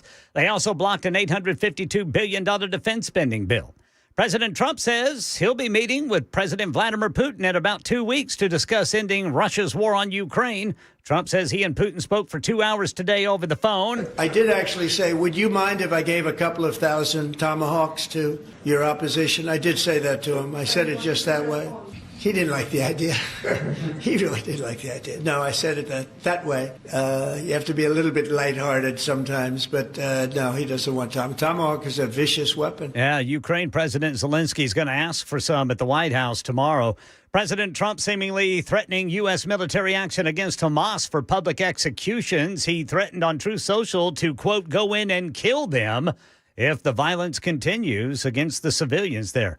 According to a government report, the cost to heat homes with electricity will rise this winter by about 4%. We get more from ABC's Rebecca Jarvis on some reasons electricity is more expensive. Now we've seen this big increase in demand from electric cars, from appliances, and then the really significant culprit, AI data centers. They have become a hot button issue. They've seen candidates from both political parties point to this issue, especially in Virginia, which is home to Data Center Alley. And according to a report from Bloomberg, electricity now costs 267% more in a month than it did 5 years ago in areas that are located near significant data center activities. And here in Tennessee, a wrongful death lawsuit has been filed by the 9-year-old daughter of Jeremy Moore, one of the 16 victims killed in last week's explosion at the AES plant in McEwen. The suit accuses the company's parent, AAC Investments, of failing to maintain a safe working environment. That's the latest news. Traffic and weather next. I'm Ken Weaver, WTN News.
Lebanon, Highway 109 there at Lebanon Road has lanes shut down in both directions due to a vehicle fire. Crews working to clear the scene. Expect delays. Right now in Jolton, got a crash. Highway Patrol reporting at 24 westbound past New Hope Road.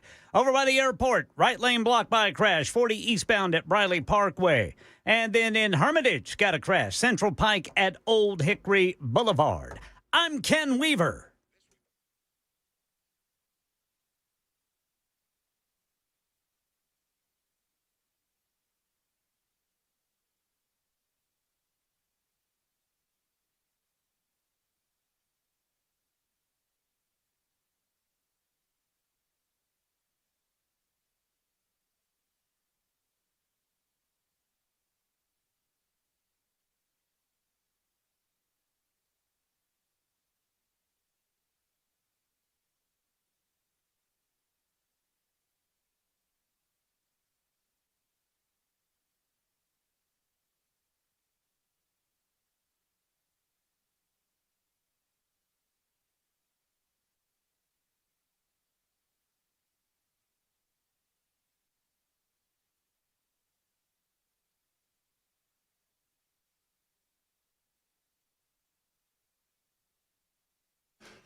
Hello, friends. It's the Matt Murphy Radio Show. Underway for another hour. Hour number 3 starts right now. It's 8 minutes past. Thank you for being with us. Whatever time you're able to give, we're certainly appreciative of it. We have a little less than 2 more hours to go before we call it a Thursday edition, October 16. It's episode 904, and we thank you. Perhaps you're watching on Talk TV, YouTube, Facebook, Twitter, Twitch, or Rumble. Notice that I'm wearing out the summer/fall attire while I can. I'm just kind of getting it out of my system because pretty soon, Jackson, it's going to be cold. Have you seen the weather that's coming over the weekend? No, is it nice? Saturday night into Sunday, apparently there are some storms that are coming through. Last I saw last evening, it is not expected that these will be on the level where we'll have to break into regular programming or whatever to go on air to tell you about tornadoes. So I get to stay home. Etc. So you get to stay home, correct? Enjoy my football games. But there is rain coming through, and that rain is bringing with it. And Ken Weaver just repopped his head up in the Super Talk 99.7 WTN News Center. Yes, sir. I can see him. Y'all can't because his camera's broken. Yeah. I've got Ken up there. You got him? No, it's just a black square. Oh. Wave, Ken, wave. Howdy. He's How waving about y'all. you?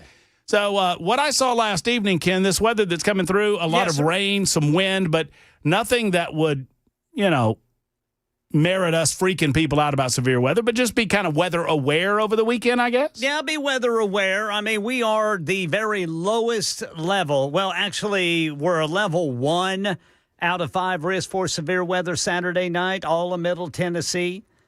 However, you can't rule it out completely. Small hail is possible, winds in excess of 60 miles per hour, tornado possible, but again, very low risk. We're marginal at best. And it looks like the main threat, Brother Murphy, is going to be while I'm asleep, 10 p.m. to 3 a.m. Oh, yeah. Y'all will have to wake me up. Actually, I take that back. What is that, Saturday night? That is Saturday night. I'm in the midst of my online poker game during that. I'll be celebrating a Tennessee win. Well, also, we ended up with Ken on camera. Hey, how about I just that? turned my camera on and slowly shuffled out of the shot. Way to go, Brother Jackson. How about you, Jackson? The people need to see Ken Weaver. Jackson Williams knows that there's more than one way to skin a cat. Or kill a woodpecker. It's a good thing I put my shirt back on. Well, that's true. So 10 p.m. to 3 a.m. Yes, sir. And y'all just be weather. Anyway, the point being is that, you got to get your summer clothes out of the way because it's going to get cooler after that. Is it? I think I don't like that. I saw a low down to 45, Ken, Sunday night, I think that is, love into that. Monday morning. 45 degrees. Highs in the 60s next week. And Ken, a little colder than that if you're on the plateau. We got a high of 64 next week. Oh, y'all so better excited. look out. They're going to have to build me a studio south of I-10. It's icy. It's icy nip season on the plateau, y'all. Yeah. Better watch out. The Cumberland Plateau. Always a little bit cooler on the plateau, everybody. So that's the, that's the reason for wearing the, you got to wear the summer gear or the late summer, early fall gear. Shorts until December. Well, maybe that's why you're so cold, Ken. Yeah, Ken. Sometimes we got to look inside to see the issue. I don't like it. Ken, get you some sweatpants. Sometimes it's a you problem. You're not ever going to convince me. I don't like it. We live in the South. It ought to be hot. Yes, sir. I hate the heat. Well, if you hate the heat, don't move to Alabama. Alabama's not hell, but hell's got to be right around the corner because it's hot. Dude, Good. I tell you, boys, the hottest I have ever felt was Houston, Texas, and New Orleans. Houston, Texas, and New Orleans. Terrible. And I will say, sticky heat. It was terrible. Sticky heat. Sticky. Yeah. Swimming pool where I was staying was 95 degrees, it felt like. It's our good friend of the show, Dusty Slay. Yes, sir. His new special is called Wet Heat. He's got a great bit about this. And I can't do a good Dusty Slay. I wish he'd come on the show with us again. He's always busy. But he talks about it on his special. You can find it on Netflix. He talks about people out west. They talk about, it's a dry heat, like their heat somehow better than our heat. He goes, the way you combat that is to go, well, I don't like a dry heat. I like a wet heat. I like a wet heat, like a moist heat, like a nice sticky wet. And he goes off on wet heat, like a real sticky wet heat. I like my heat, where you.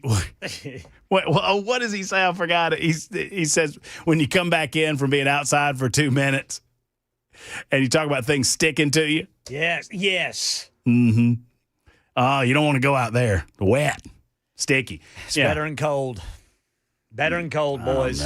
Telling you. It's real humid around these parts.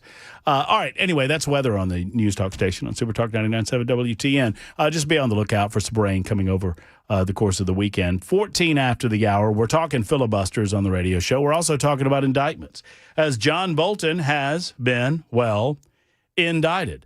A grand jury, seemingly of his peers, have indicted him. The Justice Department announcing the indictments. The former National Security Advisor has been accused of improperly handling classified documentation. Bolton was indicted on 18 counts of improper retention and transmission of national defense information, something that he criticized Donald J. Trump, the former president of the United States at the time. He's former president of the United States of America, criticized Donald Trump for mishandling that information, and lo and behold, he was doing it on his own. So we'll keep you up to date with that information and give you the latest details as it becomes available to us. We're also discussing the government shutdown and my idea. And look, I don't know that it's a new idea. I've talked to Congressman Gary Palmer, who's a good friend of mine, represents the 6th Congressional District in the state of Alabama, about this for years, that when to be more historically accurate and specific,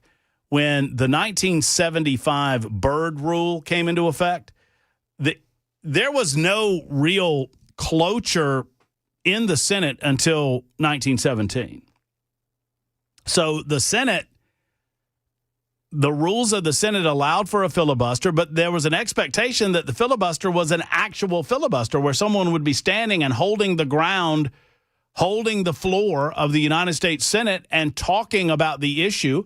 And surely the minority party would have the ability to pass the microphone, if you will. Obviously, they didn't have microphones back then, but pass the podium to other members of the minority party in order to continue the debate until such time as they decided to end it. Well, 1917, the Senate rules changed. Up until that time, there was not a way to provide to end debate and force a vote on the measure. That year, the Senate adopted a rule that allowed a 2/3 majority to end the filibuster, a procedure known as cloture. In 1975, the Senate reduced the number of votes required for cloture from 2/3. Now, listen to this distinction, and this is nerdy, but it's important. They moved it from 2/3 of senators voting to 3/5 of senators sworn. That means you don't have to be there to vote. You just have to be sworn in as a senator. And so what that has created, because these people are lazy, let me assure you of something.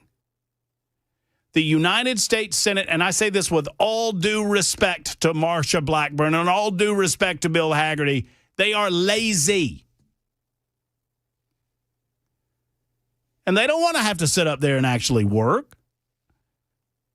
So all you would have to do is change the rule from from 3/5 of all senators sworn to 3/5 of all senators present.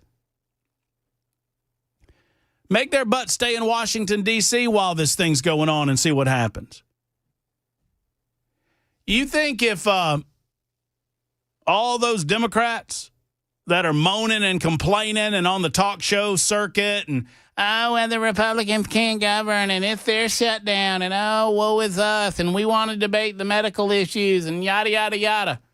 Make them stay in Washington, D.C. in their cushy little paid-for apartments. Make them be close to the Senate floor. And John Thune should call a vote on cloture every day. Make them show up. Make them vote. Put them to work. Now, that doesn't destroy the filibuster. If it's important enough to them, if they really mean it, they'll do it. Otherwise, they can pound sand. 615-737-9986. In the meantime, military personnel have been paid. They were poised to miss their first paychecks yesterday of the government shutdown, the first paychecks that they would miss. But active duty troops are getting some reprieve thanks to the Trump administration. They had to reshuffle some Pentagon funds. House GOP leaders signaled that the White House could do the same for federal law enforcement, many of whom have already missed paydays amid the ongoing standoff. The government shutdown is in its now 16th day as Democrats and Republicans may remain at an impasse. But the Trump administration moved some money around and made sure that the military men and women in our uniforms, and, you know, obviously I have a nephew that just graduated from boot. He's now serving at Fort Sill, Oklahoma, and hopefully he and other members of the United States military will continue to get paid.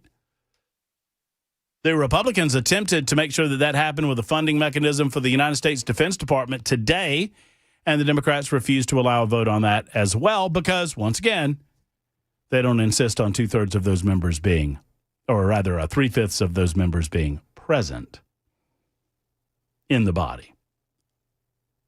In the meantime, Representative Jen Kiggins, Republican from Virginia, said, "I'm very thankful the administration recognized and found a way to make sure our military families are taken care of. Not so sure that they can do that next time around." Jeremiah writes in and says, "I guess the Trump administration doesn't know how to handle classified information or how not to go after people like Comey, James, Bolton for Trump. I don't know what that means. You need to use the words that God gave you the ability to form and figure out a better sentence." I suppose what you're saying is that, there are rules for thee but not for me? Or Letitia James, I guess that is. L. James. Well, you break the rules. I have it on good authority. The Democrats told me this, Jeremiah, that no one's above the law, not even the President of the United States of America. And the President faced 4 separate government trials, 4. And 3 of them, Washington, D.C., Florida, Georgia, were tossed. One of them, state case out of New York, a Franken case if I've ever seen one, a jury saw fit to convict him on like 34 counts of mishandling payment information. And eventually Donald Trump will be exonerated in that too. Oh, make no mistake. They've already wheedled the total amount owed. I mean, it was, this nonsense about mishandling loan payment information, which is just that, nonsense. 21 after the hour, 615-737-9986. I have a few things to say about the Attorney General candidate for the state of Virginia, Jay Jones. Did you know he wanted to cancel a guy for saying things online? Yeah. We'll tell you about that in a moment. Plus, Bernie and AOC, did you see the cutest little communist in Congress on national television last night on #NeverCNN? No, of course you didn't, because you don't watch CNN, because I tell you not to. #NeverCNN. It means don't watch that garbage. It's a garbage network full of garbage people spewing, garbage. I watch, so you don't have to. And I'll report next on Super Talk.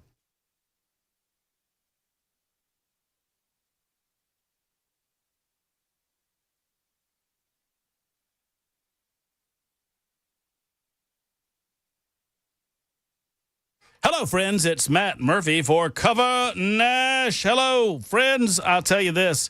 Shane Ring and Cover Nash, they're great at what they do. Cover Nash is your go-to source for all things health insurance in our area. Now, Shane understands health insurance. He understands health care, and he understands how to get you the best deal possible on your insurance rates.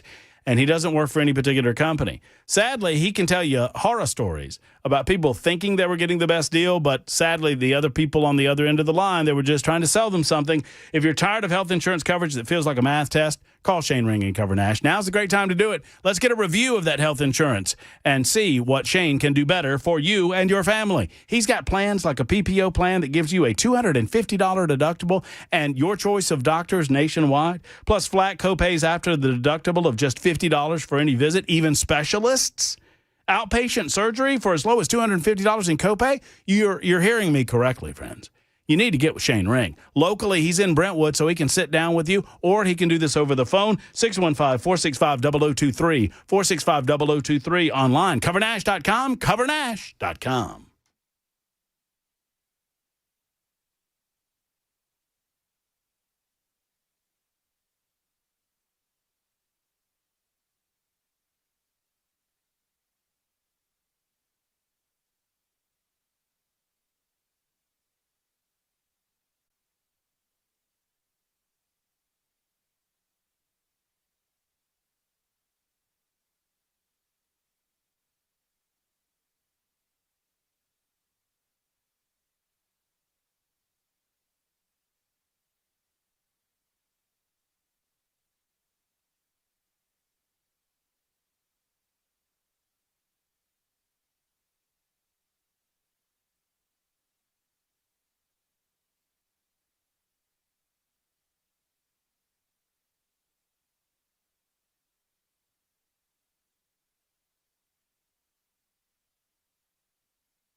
Tennessee explosion, already one wrongful death lawsuit filed, and entertainment news.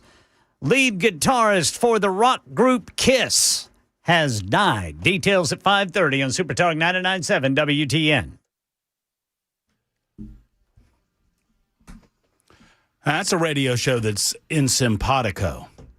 That's too bad. That is too bad. Ken Weaver delivers the news, and we deliver the music. Come on now. Yes, sir. Crank it, Brother Jackson. Get it up there, Jackson. Come on, let's go.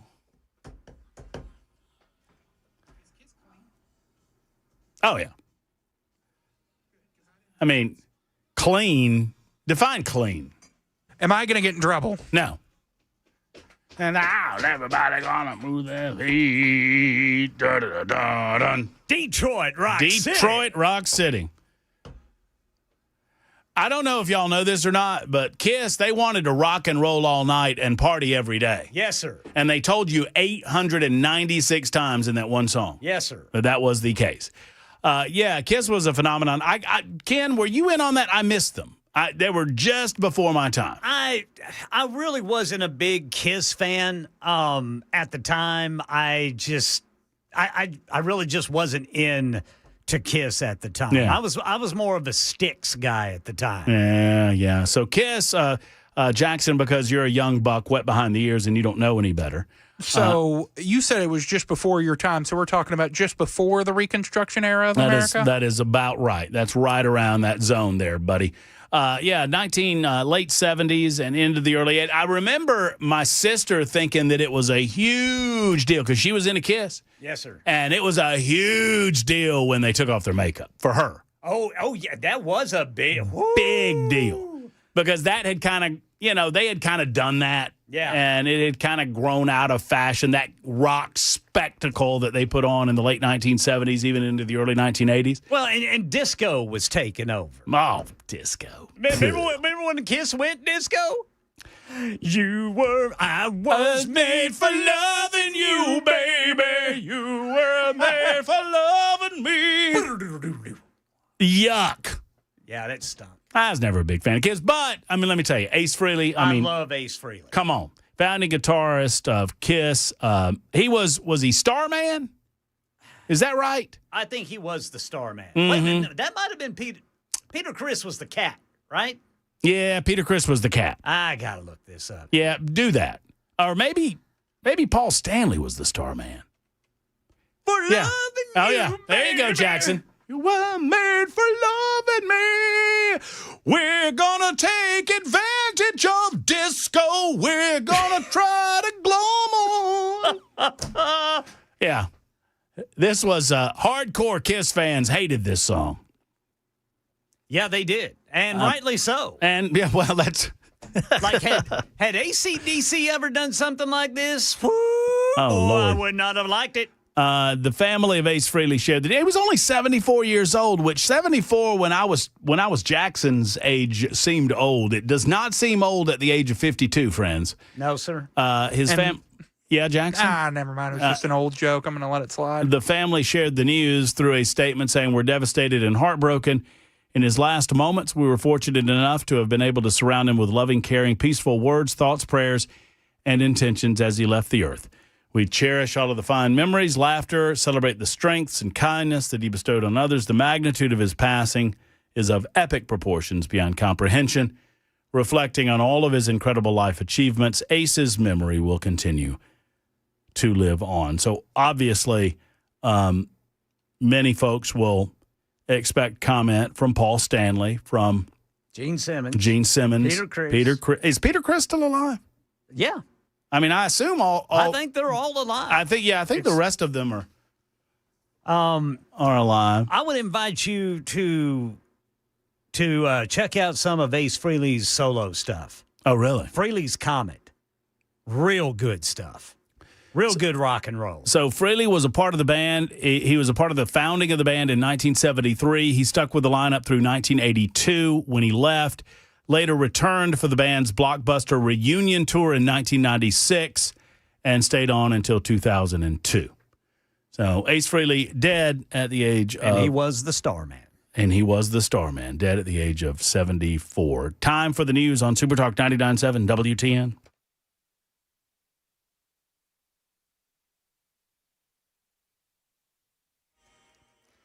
I'm Ken Weaver with your top stories. Full forecast and traffic in 5 minutes. Tennessee explosion. A wrongful death lawsuit has been filed by the 9-year-old daughter of Jeremy Moore, one of the 16 victims killed in last week's explosion there at AES in McEwen. The suit accuses the company's parent, AAC Investments, of failing to maintain a safe working environment. Attorneys seeking up to $12 million in damages, including $9 million in punitive damages. Investigators say no one survived that blast. AES had previously been cited for safety violations. A federal grand jury's handed down an 18-count indictment against former National Security Advisor John Bolton. Charges include unlawful transmission and retention of classified documents. ABC's Catherine Falders has more on the case. The transmission nature of this indictment will be interesting. It's not exactly clear what that means. We do know, at least from documents that have been previously unsealed, that John Bolton did use a personal email account and AOL account, so they focused on that. There's no indication that he would have transmitted this information directly, if you will, to a foreign adversary, but transmitted it nonetheless, presumably on a private email server. President Trump seemingly warning if Hamas continues killing people in Gaza, the U.S. is going to intervene militarily. Trump threatening on Truth Social to, quote, go in and kill them. Meanwhile, President Trump spoke with Russian President Vladimir Putin today about ending the Ukraine war. ABC's Karen Travers reports from Washington. President Trump's phone call with Russian President Vladimir Putin lasted more than 2 hours, and he says he believes, quote, great progress was made. They agreed there would be high-level U.S.-Russia meetings next week. Secretary of State Marco Rubio will lead the U.S. delegation. The president also said he and Putin will then meet in Hungary to see if they can bring the war to an end. But he doesn't say when that meeting would take place. Asked if the president believes conditions have changed to make a second meeting with Putin more successful than their Alaska summit in August, White House Press Secretary Caroline Leavitt said the president is, quote, always willing to take a chance at diplomacy. Karen Travers, ABC News, the White House. That's the latest news. Traffic and weather next. I'm Ken Weaver, WTN News.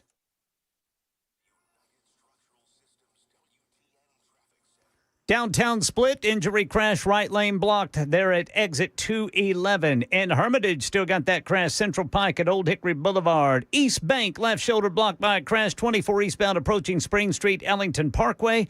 Eastern split, a crash. 40 eastbound right there at exit 213A. Now in Madison, got a crash. 65 northbound at Old Hickory Boulevard, and in Smyrna, left shoulder blocked. 24 eastbound by a stalled vehicle. This is at Sam Ridley Parkway. And in Lebanon, Highway 109 at Lebanon Road. Lanes shut down in both directions due to a vehicle fire. I'm Ken Weaver.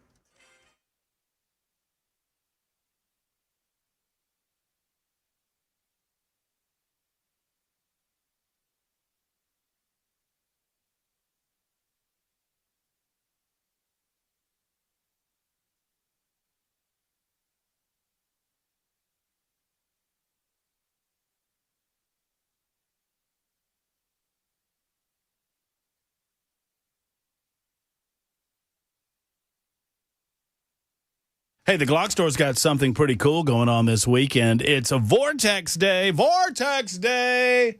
That's not like a vortex, like a storm. That's Vortex like a red dot optic. Now, this Saturday from 9 until 6 at Vortex Day at the Glock Store. It's going to be fun, especially if you've never shot a Vortex red dot optic or any red dot optic for that matter. Vortex just introduced an enclosed version of their red dot, along with a brand new multi-rectile or multi-rectile aiming system, which is a fancy way of saying you shoot better, more accurately. Just $10 plus a box of ammo will get you to the range for a personalized red dot optic training session. And I can almost assure you that when you're done, you're going to want one. And you can apply the cost of the ammo to your new Vortex optic. How about that? Plus, Vortex is allowing the Glock Store to break manufactured retail pricing, their suggested retail, so they can slash the prices and ensure that they are the lowest price point for this Vortex optic sale in the United States of America history. But it's only on Vortex Day, and it's only at the Glock Store. Now, of course, there's going to be a lot of great swag and giveaways, including 10 of the new red dot optics. They're giving away 10. That is a $400 prize you might win just for showing up this Saturday from 9 until 6 at the Glock Store. Minutes away from the airport, worth the drive from anywhere, especially on Vortex Day this Saturday. Don't miss it.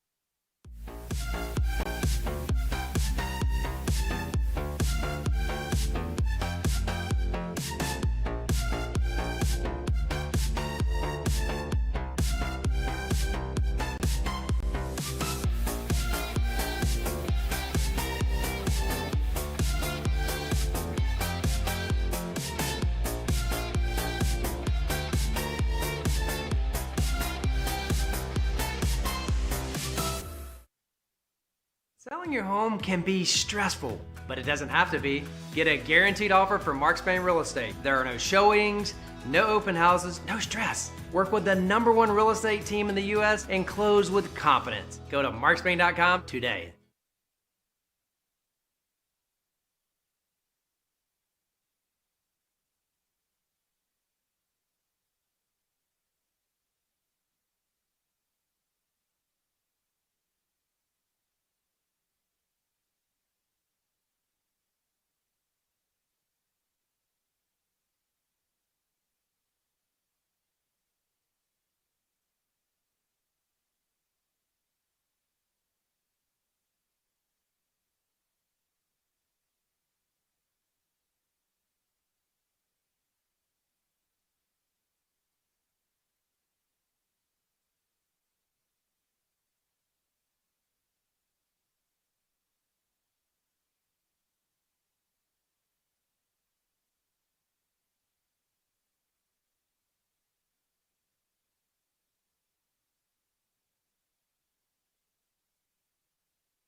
Oh, it's so tender.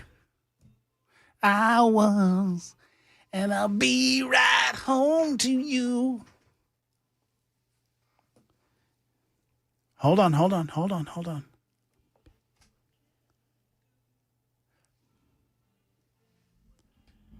Man, one of their ballads, not even a power ballad, just a ballad. Just a ballad, man. Oh, good song. Yeah.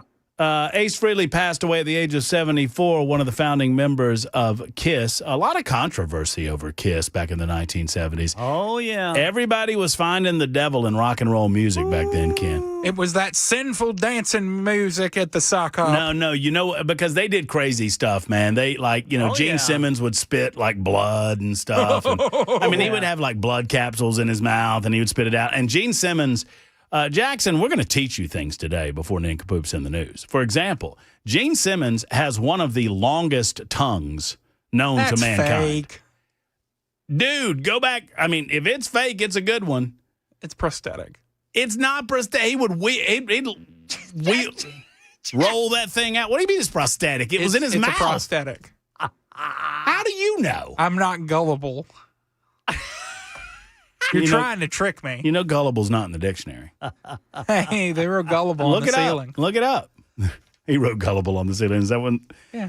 No, he had a big old long tongue, and he had, put the blood capsules in his mouth and spit it out, and then he would spit fire. And I guess back in the day, what was he known as, Ken? Gene Simmons? Yeah, he was the demon. The demon, and he didn't speak. Yeah. Like, he would Never sing, but would never speak. Didn't he do a bunch of cartoons, though, where he did speak? Yeah, eventually KISS, Gene Simmons. They lightened up a lot. Let me tell you something. Gene Simmons knows how to make $1 or $2. Yes, he does. And Gene Simmons, he made sure that every piece of merchandising in the KISS orbit, they got paid for. All of those cartoons, they got paid for. Everything that had KISS on it, they got paid for. And I think he trademarked, I read somewhere that he trademarked the... the little symbol with a bag of money? It's like a little bag of money with the dollar sign on it. He trademarked that symbol at some point, which is just an odd piece of trivia, but true nonetheless. But you know what the grown-ups said KISS stood for back in the day there, Jackson? Killing innocent something. You're on the right track. You're on the right track there, Brother Jackson. Knights in Satan's service. Oh, yeah. And they would say it just that way. Gene Simmons just looked at the boys and said, we're getting ready to get richer. Yeah, we're going to make a lot more money now. Now that the parents are going through the kids' bedrooms and finding our albums and throwing them out, so the kids are going to have to save up their money and buy a second album because their parents threw out the first album, we're going to make a lot of money. Singing about, Detroit, Rock City, and rock and rolling every night and partying every day. Anyway, 42 after the hour. Super Talk 99.7 WTN. Fellas, we got some making up to do. I got a good one today. I hope so, because it's time to make up for what was a woeful nincompoops in the news yesterday. Nincompoops in the news. I made a special point to find a good one, and I hope you fellas did as well. Now, I know for a fact that I did not win yesterday because mine was the biggest downer in Nincompoops history. It was the worst story you could have done. In my defense, I clicked on the wrong story. That's my story, and I'll stick to it. But I'm not going first. Who wants to go first? I'll go. All right. Well, Jackson, you have at it, Brother you Jackson. just take care of business. Naked Florida man released from jail days before trying to break into a Pineless Park home with axe. A Pineless Park couple said they woke up to a nightmare they didn't even know happened until they checked their security cameras the next day. What they saw was X-rated and terrifying. Now, little ears may want to cover. A naked intruder roaming their property, arming himself with an axe, and doing something on the sliding glass door. With a body part? Multiple body parts involved. Okay, whatever. Yeah, one being thank your you. hand. All right, then. All righty. Mm-hmm. And trying to get inside while they slept just inches away. The backstory, homeowner David Dale said the ordeal began at his front door around 10 p.m. on October 7th. The doorbell rang and the motion light was on, so I answered the door, and the guy is standing there naked. Dale called police as the stranger began tearing things up outside. That pot was there on the front seat of the truck, so I've taped up the window for now. The man broke lights on their garage, a mirror off their golf cart, and wreaked havoc in the backyard as officers searched the neighborhood. They brought a dog. They brought the helicopter, said Dale. The man disappeared, but security video revealed a chilling scene taking place just down the street. In the morning, Tim woke up to find things out of place. Things are not right in the house. On the back porch, I go out back, and the shed door is open, and then I look around the corner, and the screen door is off the hinges. He checked his cameras and recoiled. He hears this creepy guy in the sliding glass door naked. The video showed the man climbing the fence, coming up right up to the couple's bedroom window, just inches from where they slept. You can see where they saw his blood and got his fingerprints. He tries the door, then he starts pleasuring himself and wiping it on the doorknob. Goodness. Hey, what's the name of the town again? Pineless? Pinelas. Is that not Pinellas? Sure. that makes a lot more sense. Pineless. Get rid of them trees. We're going pineless. A week later, Pinellas Park police said they arrested Joshua Neal Garrison. I can't pronounce their name. Said they finally exhaled somewhat.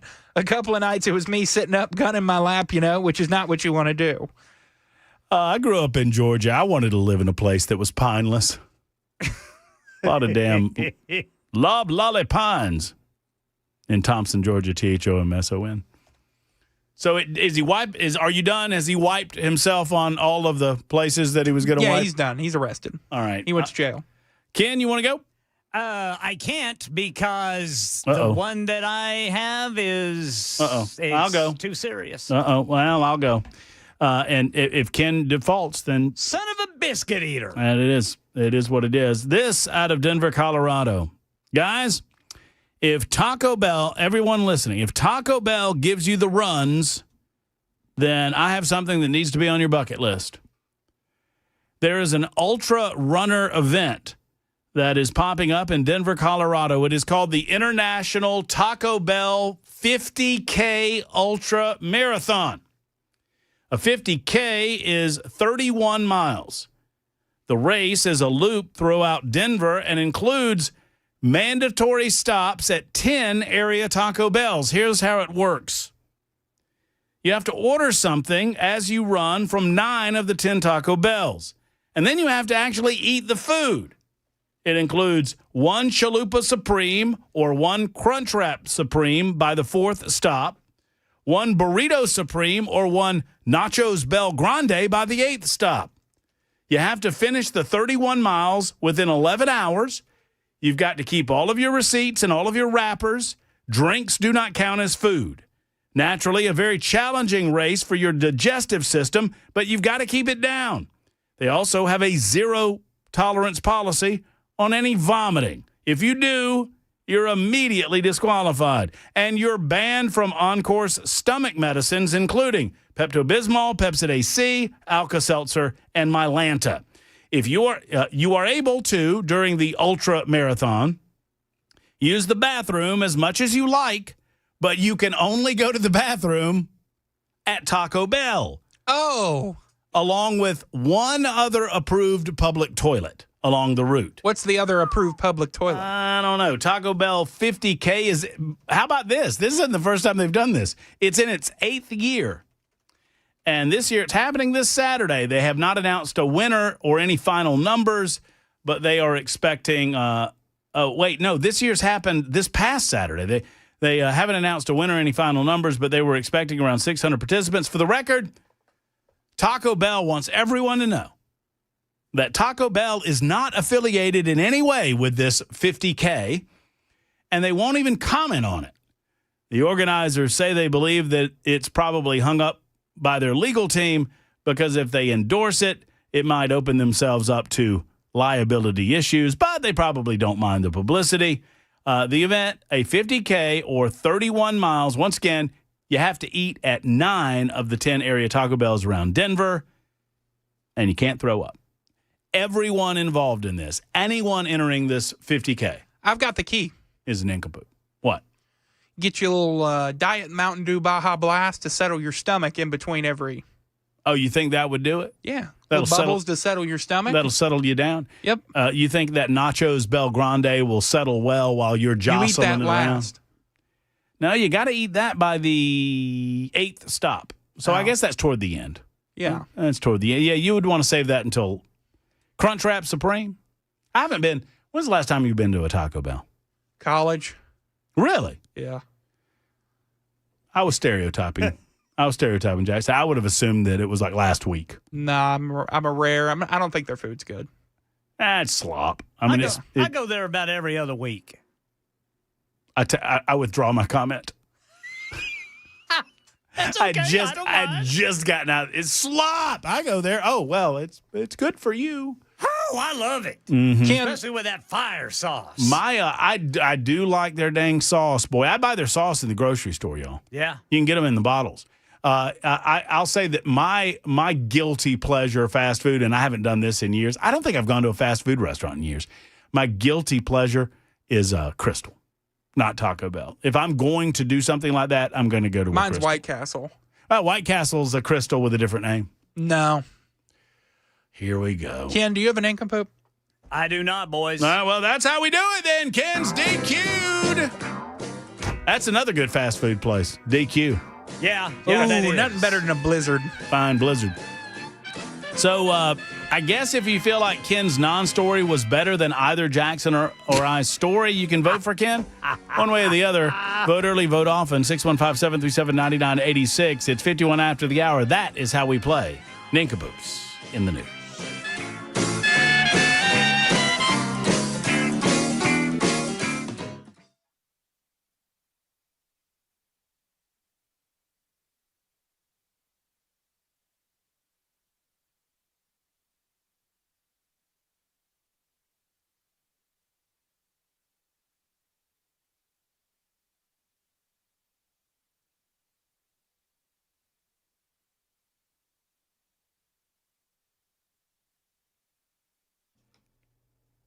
Hello, friends. It's Matt Murphy, and let me tell you about Advanced Hair. What an incredible organization, what an incredible group of people, and what an incredible job that they're doing. Have you looked in the mirror and noticed that you're seeing, you're seeing spots.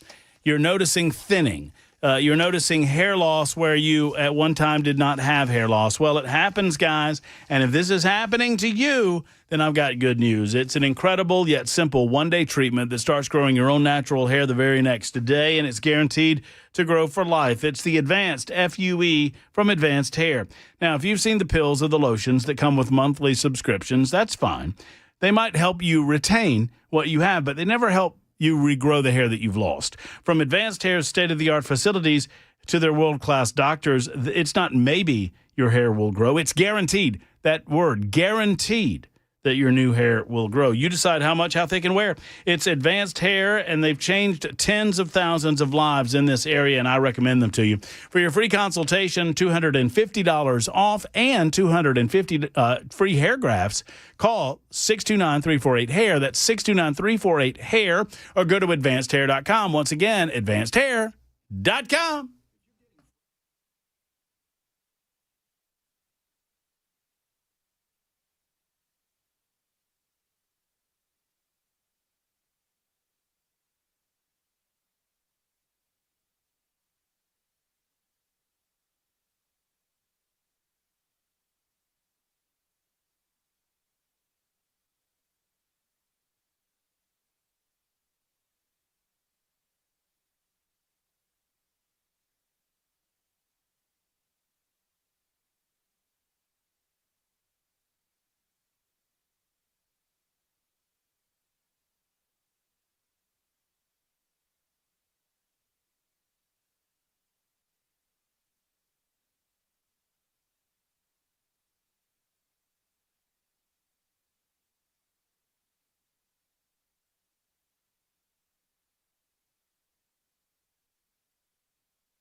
Wrongful death lawsuit filed in the Tennessee explosion. Details coming up at 6 on Super Talk 99.7 WTN.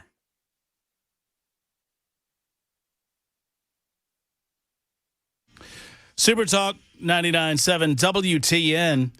By the way, while we have a moment, Ricky, I don't think I can do you justice out of Watertown, and Mr. Jimmy, we'll get to you momentarily on line 4. Your calls as well, 615-737-9986. We did not officially revisit the Matt Murphy movie Mayhem segment, but we did officially complete the segment. I watched my assigned film, Scream 3, 2 nights ago. It was Scream 3. It was good. I bet it was the same as Scream 1 and Scream 2, basically. Same premise. Yeah. There's a guy that's killing people, and it kind of, it identifies movie tropes and kind of turns the tropes on their head. I love 3. I think 3 is one of the best ones. That was good. It was fine. I didn't have a problem with it. Like I said yesterday, I kept expecting maybe a nice gratuitous shower scene, but none was ever forthcoming. What did you think of The Silence of the Lambs? I thought it was awesome. The cop dismemberment was a little was something I wasn't expecting. A little over the top? Very over the top. Hey, you didn't know how Lecter got out, did you? No. Until he's in the ambulance. Spoiler alert, he's in the ambulance. Hope I didn't spoil the movie. The movie came out before. It was 1992. 91 or 92? Sure. It was big. It was 91 because I saw it on the little streaming icon. Was that the one with Ray Liotta, or was that the second one? Ray Liotta was Hannibal, and I don't know if that was number 2. I did not see any of the rest of them, Ken. You ought to go watch that scene with Ray Liotta. I've seen the scene where, because he it is macabre. Yeah, it's man. pretty. And because I remember watching the scene and wondering if that was feasible. And it is. And apparently it is feasible that you could technically do that. You could drug someone to the point where they're still awake, but they don't feel anything. Do you know what we're talking about, Jax? I have not seen. I just saw the first one. I hesitate to describe it on radio. Yeah. Are we going to get fired? No, it's not that. It's just gross. Yeah. It's just gross. I didn't like saying cop dismemberment. That was pretty gross, too. That's so gross. I'm ready when you are, Officer Pembry. Yeah. Oh, man. Could they have Anthony Hopkins? So you good. could not get a better actor to play that role. Good. You know what you look like to me with your good bag and your cheap shoes? Yeah. I tell you what, I'm going to take a break. I'm going to eat his liver with some fava beans and a nice Chianti, and I'll be back after this. One more hour to go with Super Talk.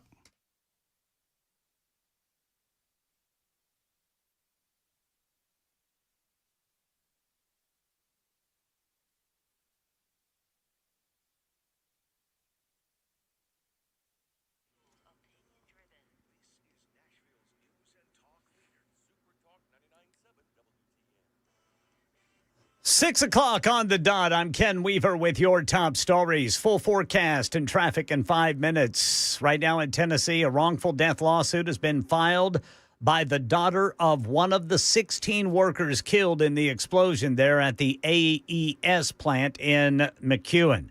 The 9-year-old daughter of Jeremy Moore is seeking $12 million in damages, claiming the company failed to keep its facility safe. AES had previously been cited for serious safety violations involving explosive materials. No one survived the blast. Investigators still working to identify all the victims. However, they have positively identified the remains of 14 of the 16 victims. This is a special report from ABC News. I'm Michelle Franzen. Former National Security Advisor John Bolton indicted by a federal grand jury today on charges he allegedly unlawfully transmitted and retained classified documents, according to sources familiar with the matter.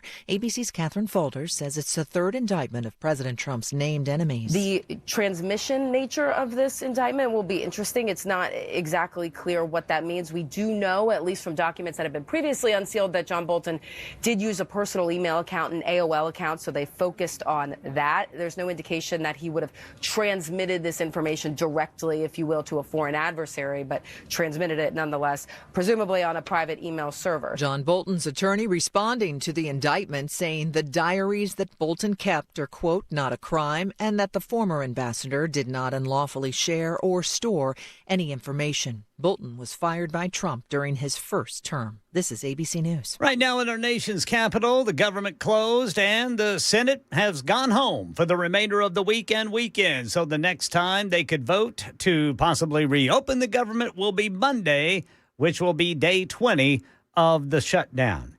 President Trump says he had a good phone call, about a 2-hour phone call with Vladimir Putin today, said they had great progress on ending the war in Ukraine and agreed to hold high-level U.S.-Russia meetings next week, led by Secretary of State Marco Rubio. Trump also plans to meet Putin in Hungary to try to end the war, though no date has been set. But Trump earlier today said it'll probably be in a couple of weeks. Entertainment news, Ace Frehley, founding guitarist of Kiss, has died at the age of 74 following complications from a fall in his studio. He passed away peacefully in Morristown, New Jersey, surrounded by family. Known as Space Ace, Frehley was a key figure in Kiss's rise and was inducted into the Rock and Roll Hall of Fame in 2014. His solo career included hits like this. I'm back in the New York Groove. New York Groove, and then his final album, 10,000 Volts, was released just last year. That's the latest news. Traffic and weather next. I'm Ken Weaver, WTN News.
Downtown split, got a crash blocking the right lane. That's going to be westbound right there at exit 211. Then over by the airport, you got a crash. Briley Parkway northbound at Murfreesboro Pike.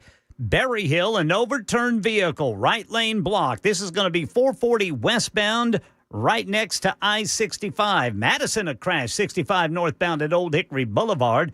Belmont area, crash, 65 northbound at Wedgwood. I'm Ken Weaver.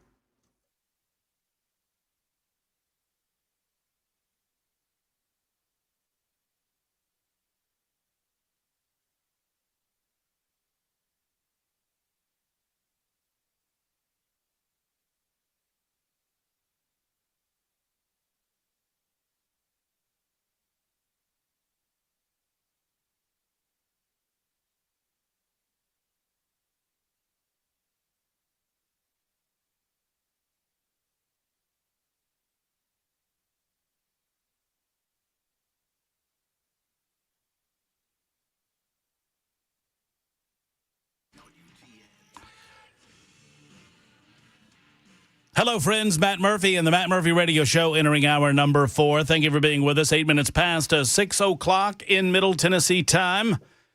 Wherever you might be throughout Middle Tennessee, from Kentucky to Alabama and all points in between, you can hear us on 99.7 FM. You can also find us on TuneIn, Spotify, iHeart, and a variety of different applications. Download our own app, SuperTalk 99.7 WTN, and take us wherever you go. And then, of course, there's Talk TV for you masochists in the listening audience that want to watch me as we do this. By all means, 615-737-9986. That's the way to get a hold of the show, either via the telephone lines where several people are holding, or on the super text line where many of you are chiming in. I blame Ken Weaver for it all. I blame him for it all. For what? Well, because during your newscast, I went back and watched that scene. I regret it. Yeah, that's quite disturbing. That's a tough watch if you've never seen it. I've never seen the entire movie. I've seen the first one, Silence of the Lambs, but I've never seen any of the subsequent films. I think I saw the whole movie. I just can't remember it, but I do remember that scene. Oh boy, it was a lovely dinner. Oh yes, it was. It was a lovely dinner. Yes, candlelight. Oh yeah. And very nice music. Oh, yes. In the background. And it's my understanding that everything was cooked to perfection. Yeah.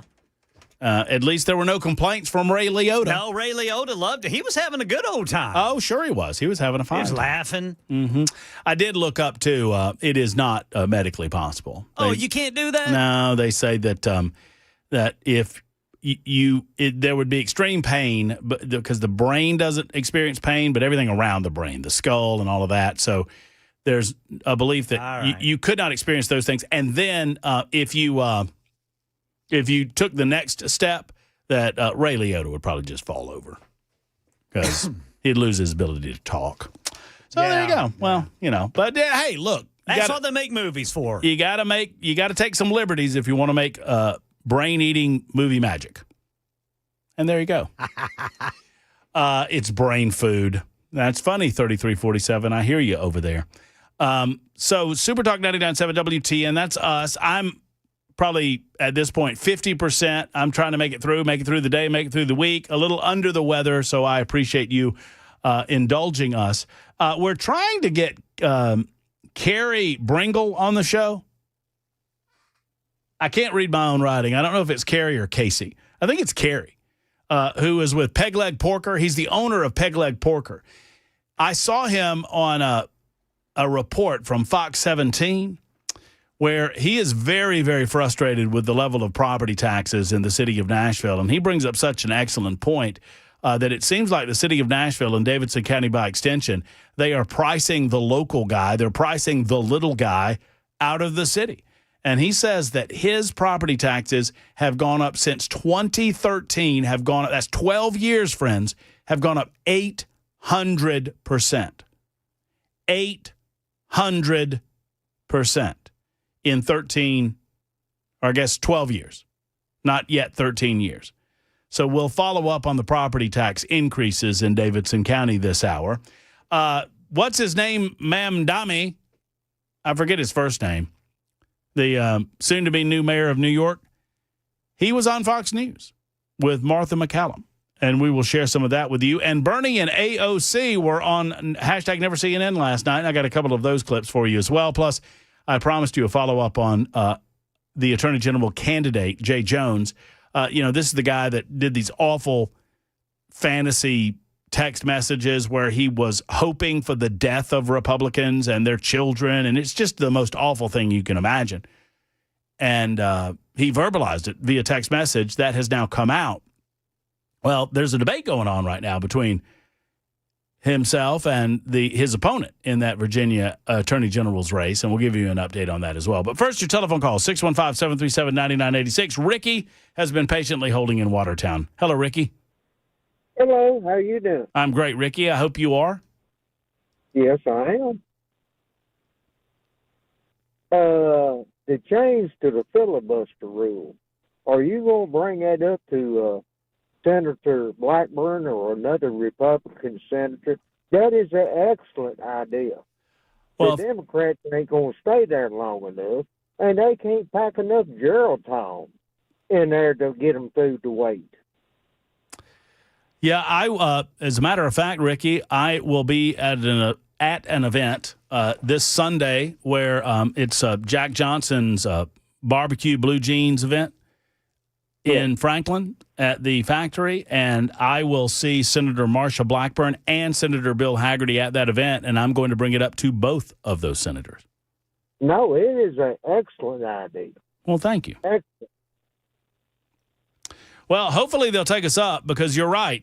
The Democrats do not have the courage of their convictions to actually follow through and stay in town and commit to an actual filibuster. Hey, if they pass that, you could walk around like a cock of the walk. Well, I'd love to see it happen, and it's not without precedent that you require the members to be present and on the floor and actually debating. So let's see what they say about it. But I think it's a good idea, and I think it's a good compromise. If you're just joining us, and Ricky, thank you for the call. My concept to break this filibuster, because I do not believe that you should pull the trigger on the nuclear option. The nuclear option would be to change the rules of the Senate by a majority vote to allow a simple majority to invoke cloture on a bill. And it would essentially eliminate the filibuster forever from the United States Senate. I do not believe that we should go that far. However, up until 1975, to invoke cloture required a 2/3 majority of members present. Well, it was changed to 3/5 in 1975, but they changed it from members present to members voting or members sworn in. That means that these members could be anywhere. They could be overseas. They could be outside of the country. They could be outside of the D.C. area, back in their home districts, wherever. And if they're a member and they're a voting member, they would apply to the threshold of 60 votes.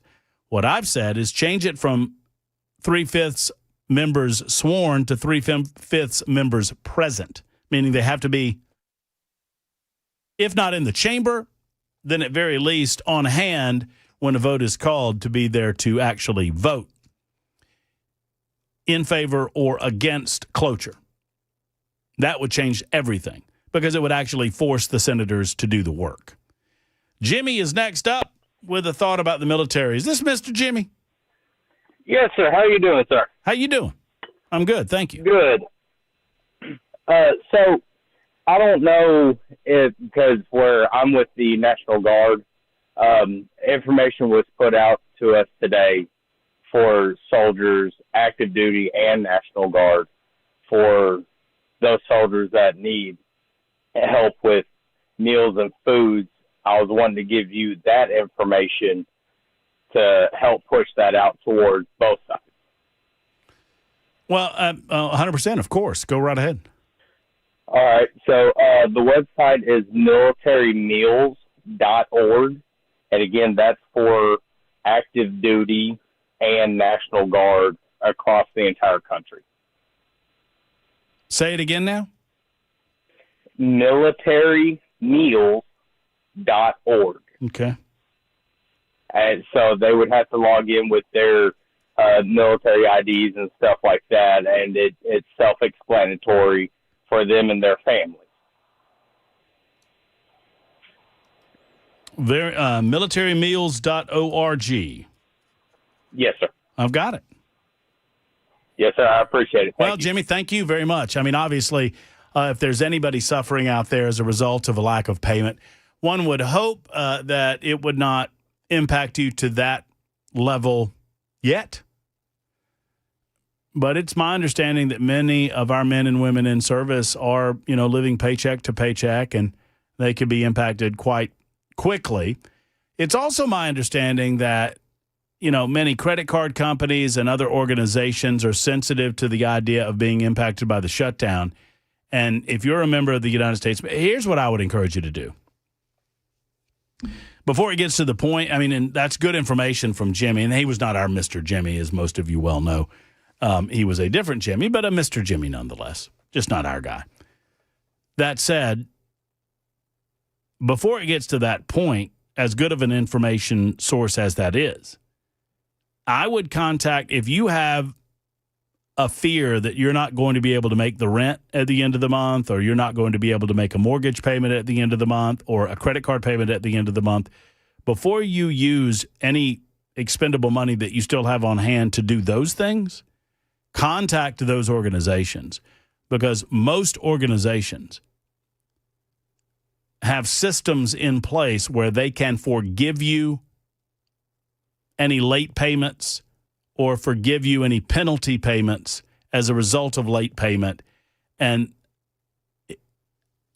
it's my understanding that most organizations will work with you, especially if you're in law enforcement or part of the military or part of the federal government, or frankly, even a contractor with the government, and you're not getting paid. The vast majority of organizations that I've heard about, that I've done any research on in past shutdowns and certainly present shutdown, they are willing to work with you. And I'll say this. If you find an organization that's not willing to work with you, if it be a rental agency or a credit card company or whatever it might be, you call me and you tell me about that organization, because I'd love to hear from you on that front, because we would love to expose those folks. Is that Kerry Bringle? Well, make sure. Oh, my goodness gracious. That's awesome. So I would love to hear from him. He is the owner of Peg Leg Porker, which have you ever eaten a Peg Leg Porker? I have not. Holy shnikes. Jackson, how long you been here, son? Long time. Got to get you over there. It is tip top. And I have to take a quick time out, but tell Kerry we'll get to him in just a moment, because he makes such a great point on the issue of taxation in the city of Nashville. They're taxing the little guy out of the city. They're forcing the hand of the little guy, and someone needs to stand up for these folks. And here Kerry is. Great to hear from him. We'll get to him in a moment. It's 20 after the hour on Super Talk.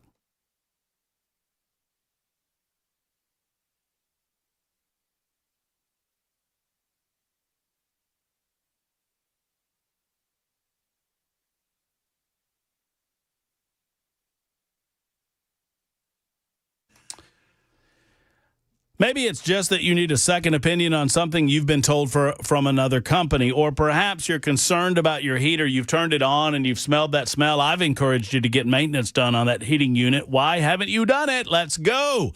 Let's get with Efficient Heating and Cooling. Jeff Eddy and his team of experts will come to your home, and for $125 or less, they will maintenance your unit, no matter how many you have and no matter where you are. Now, oftentimes they're charging you less than that. That's a top-end price.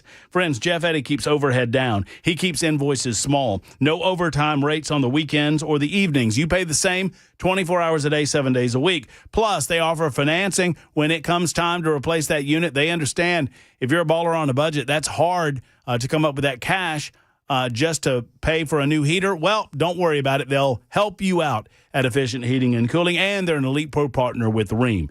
Call them today with any issues that you might have and make that maintenance a priority so you can get maximum life out of your heating unit. 615-784-4424. That's 615-784-4424 or efficienthvac.net.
Hello, friends. Matt Murphy for Wellness, the Wellness Institute of Nashville. The Wellness Institute of Nashville is, simply put, the finest organization that I know that can help you with all things pain. Whether it's back pain, neck pain, knee pain, hip pain, elbow pain, friends, they can assist you in getting better without needing surgery, without relying on pills, and without concerning yourself with shots that can block the pain. That's what it's all about, is finding a natural solution to your pain issues. Their state-of-the-art non-surgical spinal decompression, knee decompression, it works, friends. And with Dr. Mitch, you'll make the switch from the other guys to the Wellness Institute of Nashville. I know I did. Ask them about the Big Daddy Trump special, $12 for a comprehensive examination, x-rays if needed, a diagnosis, and your first treatment. Call 615-246-5009, 615-246-5009, or online, painisbad.com. Painisbad.com.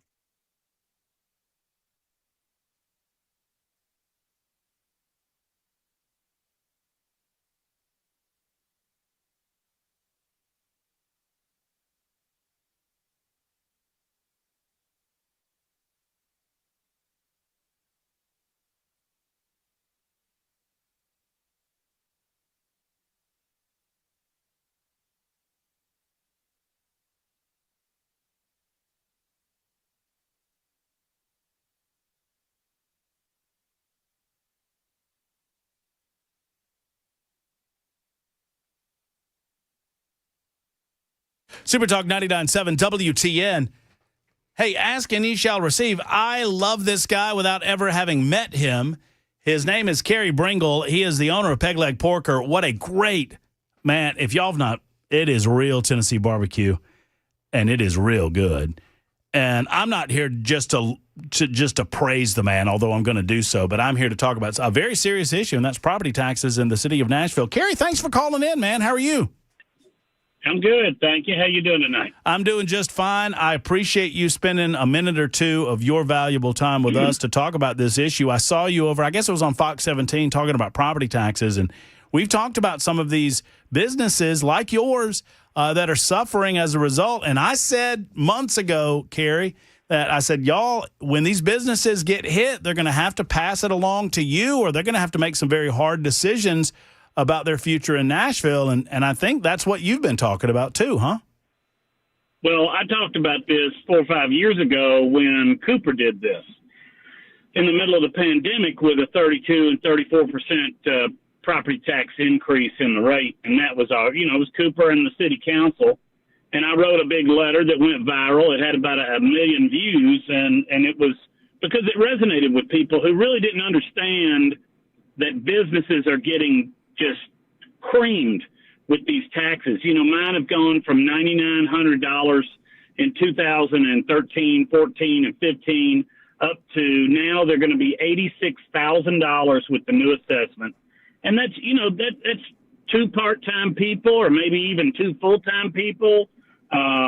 It's unsustainable. And I'm not even getting hit as hard as the folks down on Broadway. And I'm not talking about the new corporate places on Broadway. I'm talking about the folks that were the pioneers that were down there when nobody else was down there, like Layla with Layla's, Robert's Western World. Those guys are getting hit with tax bills of $500,000 plus, which is insane.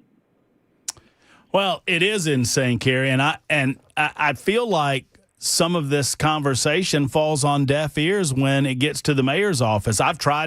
We've had him on, Mayor O'Connell. Look, I always say, seems like a nice guy. He's a nice guy to have a beer with. But, my grandmother was a nice person, and I wouldn't want her to be mayor of Nashville either, right? So I'm not knocking him personally, but do you think he's aware of the impact that he's having on small business in this community, the decision-making process that led to these tax increases? Freddie is well aware. I know Freddie. I served on the GBID with him, the Gulch Business Improvement District. Freddie's a nice guy, but, it is falling on deaf ears. Freddie, a bunch of business leaders wrote letters to him several weeks ago about NDOT and about the lane closures, the bike lanes, the crosswalks, all this that's impacting business, the zones that they've now put in downtown, the increased fines with this. NDOT is a disaster. A lot of business owners wrote Freddie letters about it. his chief of staff took it in there. They got in a fight about it, and she ended up leaving because she just couldn't take that he wouldn't listen. And that, at least that's what I heard. So I don't, I was one that wrote a letter, but he's not listening to what we have to say. This is Cooper 2.0. Mm-hmm. Freddie is a nice guy personally. This is not anything against him. And our city council is complicit in this as well. That's right. But it's not sustainable. I said it in my letter 5 years ago that we were going to lose some very valuable Nashville landmarks. And sure enough, we lost about 5 or 10 of them, at least, at a minimum. That's what we lost. And it's not sustainable. It's just, you can't continue to do this to business owners and property owners, personal property owners knew that theirs went up a couple $100, maybe $1,000, but they didn't know what we were facing as business owners until I really pointed it out to people. And that's what I'm trying to do is say, hey, look, we don't want to increase our prices. We don't want to put this back on you, but we don't have much of a choice because this is what the city has done. Well, and what, I don't mean to interrupt you, Kerry, but what frustrates me when I talk to these politicians about it, they pretend or they act like, oh, well, the business just absorbs the cost of this. No, somebody like Kerry Bringle, you're working on margins where it forces you, and you pointed it out at the beginning. Now, I don't mean to tell you your business, but you tell me you have to make decisions about whether to hire somebody, whether not to hire somebody, whether to go up on prices. You have to figure out how to pay for it somehow. 100% you do. And, I get a lot of 90 to 5% to 99% of the feedback that I've gotten from the interview I did 2 days ago was positive. But you got the haters in there that say, well, your property has gone up, exponentially, and you can afford it. And, I had somebody who actually works for the state get on there and make a comment that said, well, that's only $250 more per day. Well, no, that's I got to make an extra $1,000 a day to make $250 in profit. Right. That then I got to turn over and hand over to the city.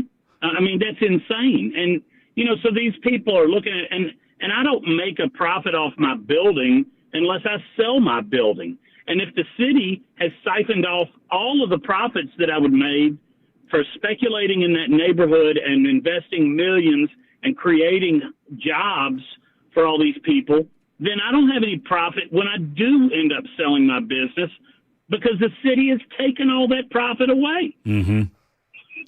What happens? I mean, I hate to be fatalist about this, but I feel I've only been here for 4.5 years, Kerry. And I'm relatively new to the city, but I love this place so much. It's got so much value, and I love these old school places and these people like yourself that have made the fabric of Nashville what it is. And what I'm afraid of is it's going to drive guys like you out of business, and we're left with corporatized America that don't know Nashville from a hole in the ground. That's exactly what it'll do. And, we're popular. We do a good business. We're able to pay without it putting us out of business. But, I'm the exception to the rule in the fact that we're nationally known and we get a lot of, people that come as a destination to Peg Leg Porker. But your general mom and pop business that's been operating here in Nashville for 20, 30, 40 years, they may not have that following. And they can't absorb those costs. And they may be trying to feed 2 or 3 family members or 4 or 5 family members out of that business.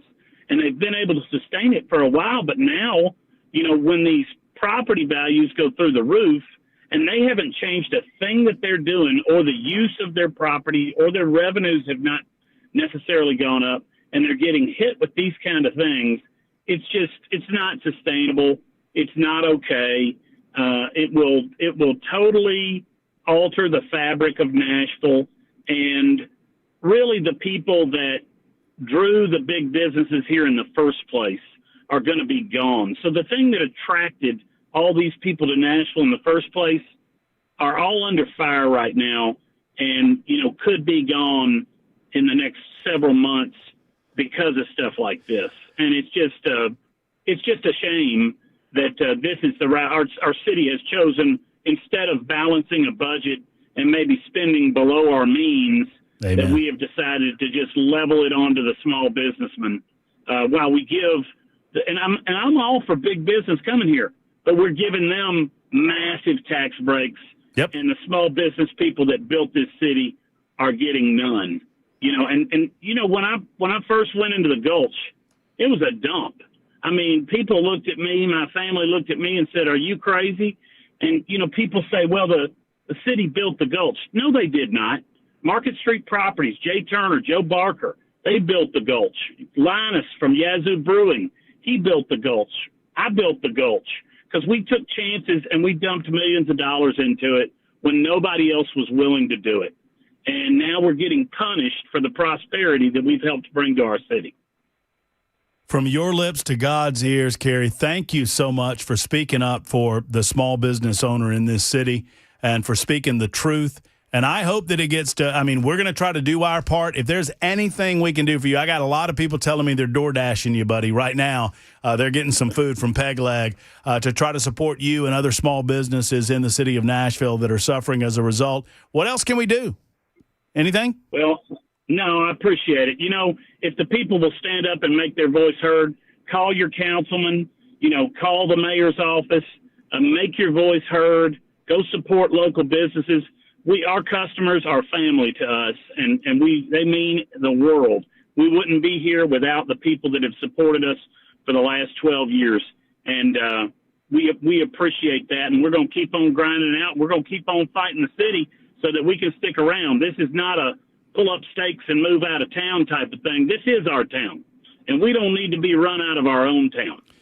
Well, I have a feeling, Kerry, that you and Peg Leg Porker are going, and hopefully Matt Murphy, you're going to be around a hell of a lot longer than Freddie O'Connell. We hope so, Matt. Thank you very All much. right, brother. Thank you, man. Thank you for calling in. There's Kerry Bringle calling in, the owner of Peg Leg Porker, and that's a great business establishment. One of the local folks, I hadn't been here very long. They said, man, if you want barbecue, the place to go is out there. And this is not necessarily to promote Kerry and his business, but it is to say that he's willing to speak out about the impact that these taxes have on business. I am incredibly late for the news, and I apologize to Ken Weaver, but I appreciate Kerry Bringle for calling in. Your thoughts on this coming up in a moment at Super Talk 99.7 WTN.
Hello, friends. Matt Murphy. And you know what? I need to tell you about something to do with your property. I'm not here to tell you what to do with your property. If you've got property, though, and you're thinking about building a structure on it, perhaps it's a storage facility, or maybe it's a man cave, or maybe it's a she shed.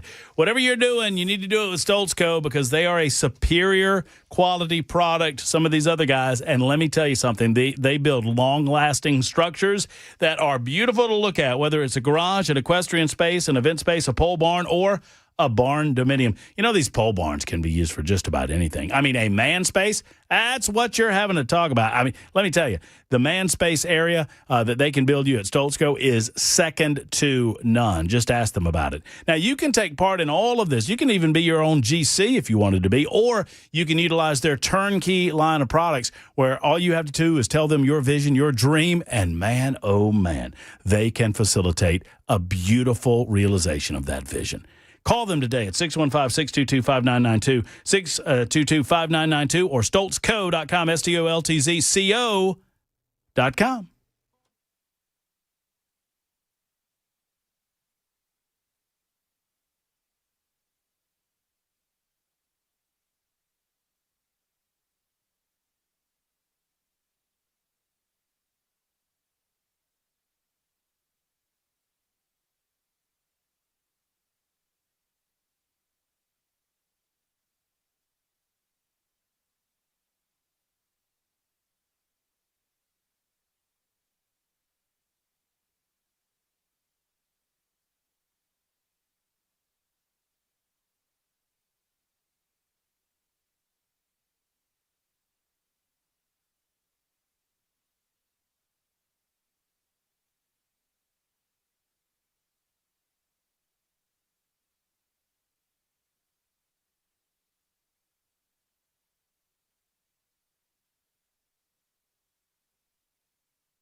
USS stands for United Structural Systems, and I got to tell you, if the foundation of your home is messed up, you probably have noticed some of the telltale signs. If you don't know what those signs are, let me just throw down a couple of them. Walls bowing, doors or windows sticking, drywall separating, stair-step cracks in masonry joints. These are all signs that your foundation is trying to tell you something. Your home itself is trying to tell you something. If your foundation is settling, it could be to extreme moisture or drought conditions. This fluctuation creates voids, and it can create extreme problems. Plus, musty or moldy smells can be the result of moisture getting into your home. You need to prevent it. Prevent it with USS. USS keeps homes stable and dry, and they have for over 30 years. Homeowners simply trust USS. Serving Middle Tennessee for over 30 years. Call them today at 615-488-7855, 488-7855, or USSTN.com.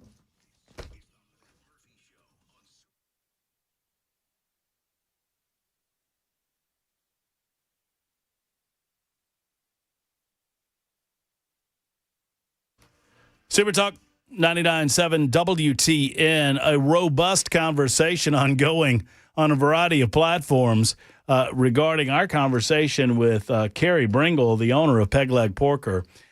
Folks, the free market gets affected dramatically when government interferes with the said free market. And property values obviously are what they are. But when you're talking about property taxes going from $9,900 to $86,000 in 12 years, you expect an increase. And obviously, that increase is in part due to the values of the property in the Gulch. I've been to Peg Leg Porker in the Gulch. It's great. Absolutely fabulous. And I understand an increase in value means an increase in the amount of property taxes you're going to pay. But when the city begins heaping tax upon tax upon tax, it's going to impact the ability of a business to stay open. It is a component of doing business. And 10 years from now, folks will go, well, what happened to Arnold's? Or what happened to Peg Leg Porker? Or what happened to this place or that place? Man, we used to have local places around here. Now we just got Taco Bell. These types of things have an impact. And if the city goes about killing the golden goose that made Nashville the it community that it has been for the last 15 years, there's nothing saying that Nashville doesn't become some of these other blue dots that become deserts in the downtown community. What was Nashville like in the late 80s and early 1990s? Y'all tell me. There's nothing preventing it from becoming that again if you don't maintain this with a careful balance. Obviously, it costs money to mitigate crime. It costs money to pave roads. It costs money to upkeep infrastructure necessary to keep the tourism dollars coming, to keep the businesses open. We all get that. And that money is paid through taxpayer dollars. But when the city will not manage its budget in a way that prevents a business to be overexposed through taxation, those businesses close down. That's the reality of the free market. Matt is next. Hey, Matt, how are you? Hey, Matt, how you doing? Long time I haven't talked to you. Well, I'm glad you're here, brother. How are you? What's going on? You know what? Two things. One, I guess you have to vote better your representatives so you won't have this problem. I mean, the only thing we can do is vote these people out and put some new people in and to correct it, because if you keep voting the same people in, you're going to have this problem. But my main question that I called you today is I've heard Bolton, get all these indicted charges, whatnot. And my question is, do you believe that what you do to one, you should do to all? Because I really find it hypocritical that Donald Trump had 3 federal cases pending, and yet he wins the presidency, and all of them drop. Now, I'm sorry, but it's the people versus Donald Trump. And if you should be able to face your accuser, we should go to trial. We should have a jury, and we should have a verdict. No one forced those cases to be dropped. Okay, so you know that those do not have a statute of limitations, so they can get picked up. Well, I intimately know about all of the cases, and I know that they were flimsy at best, and they were brought because of a political. I mean, well, so without getting into that, who forced these? Did anybody force the cases to be dropped? Well, that's a very good point, but we do know that the people that were going to be the pick of Trump, of that administration, said they weren't picking them up. So my thing is, what good does the law do me if I have a problem with you and you have a friend that's not going to do the due process? Wait. So, and why? Wait. No. So no one's above the law, right? If you violate the law, then charges should be brought up against you. Are you suggesting that somewhere exterior to the law that someone involved in these cases dropped the case, not because the cases could not be won, or not because they decided that they did not have the evidence to bring before a jury or before a trial court, but because of some sort of undue? I would love to hear that story if that's the case. Yeah, of course. Pat Bondi said the same thing. Kash Patel said the same thing. They're not prosecuting. But my question is, if you have nothing to hide, and here's the thing, if Trump would have turned around and said, hey, give me the cases, I'm going to get my lawyers, and then he would, and I'm going to win. And if he turns around and goes through the process and wins, he wins every vote in this country. Wait, just tell me the out of the four, the Florida case, the Georgia case, the D.C. case, tell me the one that you believe was most damning, was most winnable by the prosecutors. I'm trying to boil it down to one, because you have to talk about specific. Right. These were not winnable cases, in my opinion, Matt.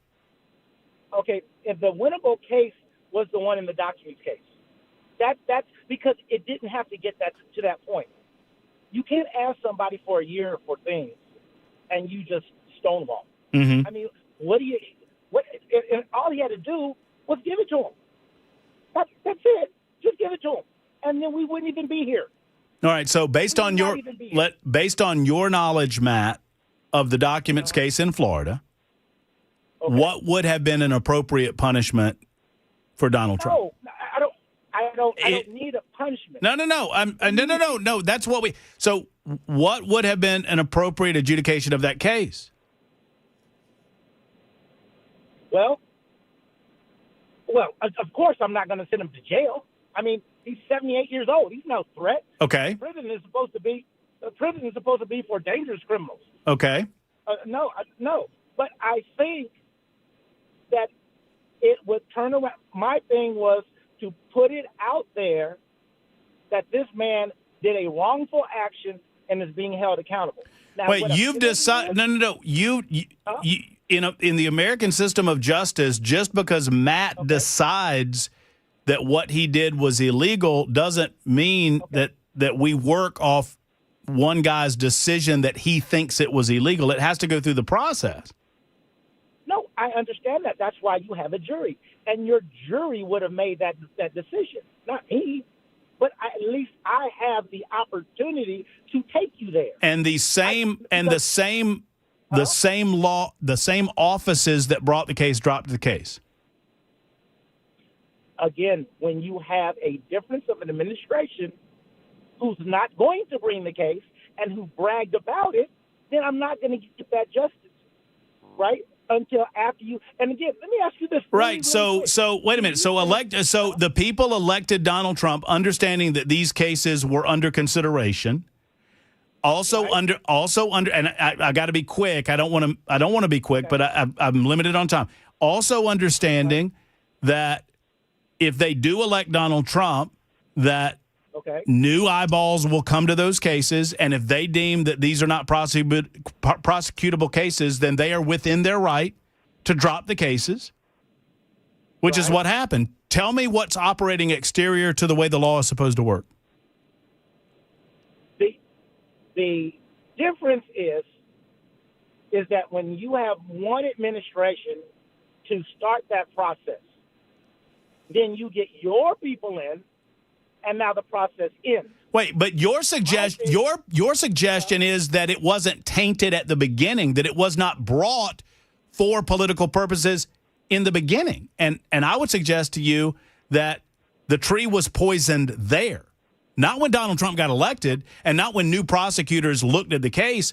The case was poisoned because it was brought to begin with, as opposed to being adjudicated in the same fashion that Mike Pence was, in the same fashion that Barack Obama was, in the same fashion that Joe Biden was. Three separate examples of former presidents or vice presidents who took classified materials with them and eventually turned that classified material back over to the National Archives, just to use the one, what you called the best case example in Florida. I got to go. I would love to continue the conversation tomorrow, Matt. Call me back and we can have this discussion, but I can't have it right now because Jackson says time is our enemy. It's 53 after the hour.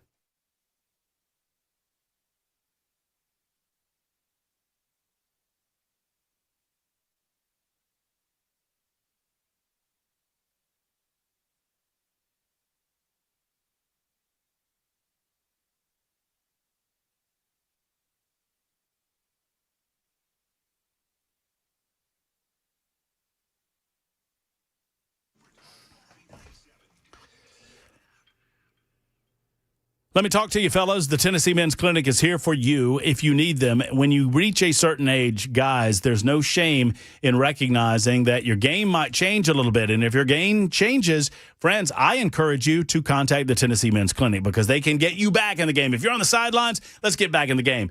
Visit one of their qualified urologists. Talk to one of these guys about the Tennessee Men's Clinic and what they can provide for you, because they can provide you with a verve of vitality and a re-engagement in romantic relationships where you thought you had lost it. You can get it back with one of their urologists at Tennessee Men's Clinic with 3 locations to serve you. The brand new one in Clarksville, the OG location in Midtown, and, of course, Cool Springs. They can serve around your area of need as well. 615-208-9090, 208-9090.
Hello, folks. It's Matt Murphy for Genesis Diamonds. Did you know that not this weekend, but next weekend, there is a big, huge, one-of-a-kind sale going on at Genesis Diamonds? It is their huge pre-owned Rolex sale happening at Genesis. Now, they have multiple locations to serve you at Genesis Diamonds. We've talked about them from time to time. Obviously, you know Genesis Diamonds has the most amazing diamond selection around, but they have an incredible display of Rolex watches at incredible prices. And happening this October 24th and 25th, they're having a huge 2-day Rolex event where you can find all of the brand names, all of the incredible styles, all of the different, like the Submariner, the Daytona, the Pepsi, the Batman, including some new, never-worn fresh models that people wait years for at Genesis Diamonds. If you're already a Rolex owner and you want to upgrade, bring your old Rolex to trade or for Genesis buyers. They'll be on site to help offer you top dollar for your Rolex, and they can get you a trade. Come see the largest selection of pre-owned Rolex watches in the state this October 24th and 25th.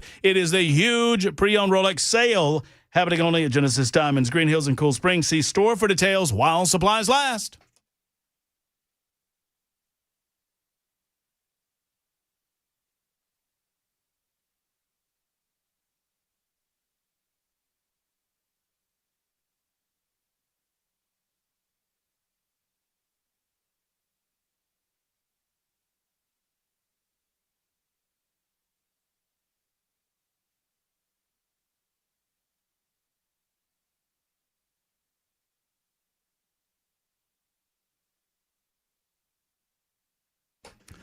Well, I guess that's going to do it. With apologies to Terry and Robert, can't get to you. Obviously, no time, because we're approaching the top of the hour, and that means Mark Levin is on the way. I've loved it, although I remember only about half of it. I hope you have as well. Thank you for participating on a variety of platforms, and I appreciate talking to each and every one of you. It's a First Amendment Freestyle Friday edition tomorrow to include Fry J, happening at 4 o'clock. Until then, for young Jackson Williams, for Ken Weaver and the rest of the crew, have a great evening. Hug your loved ones. So long, everybody.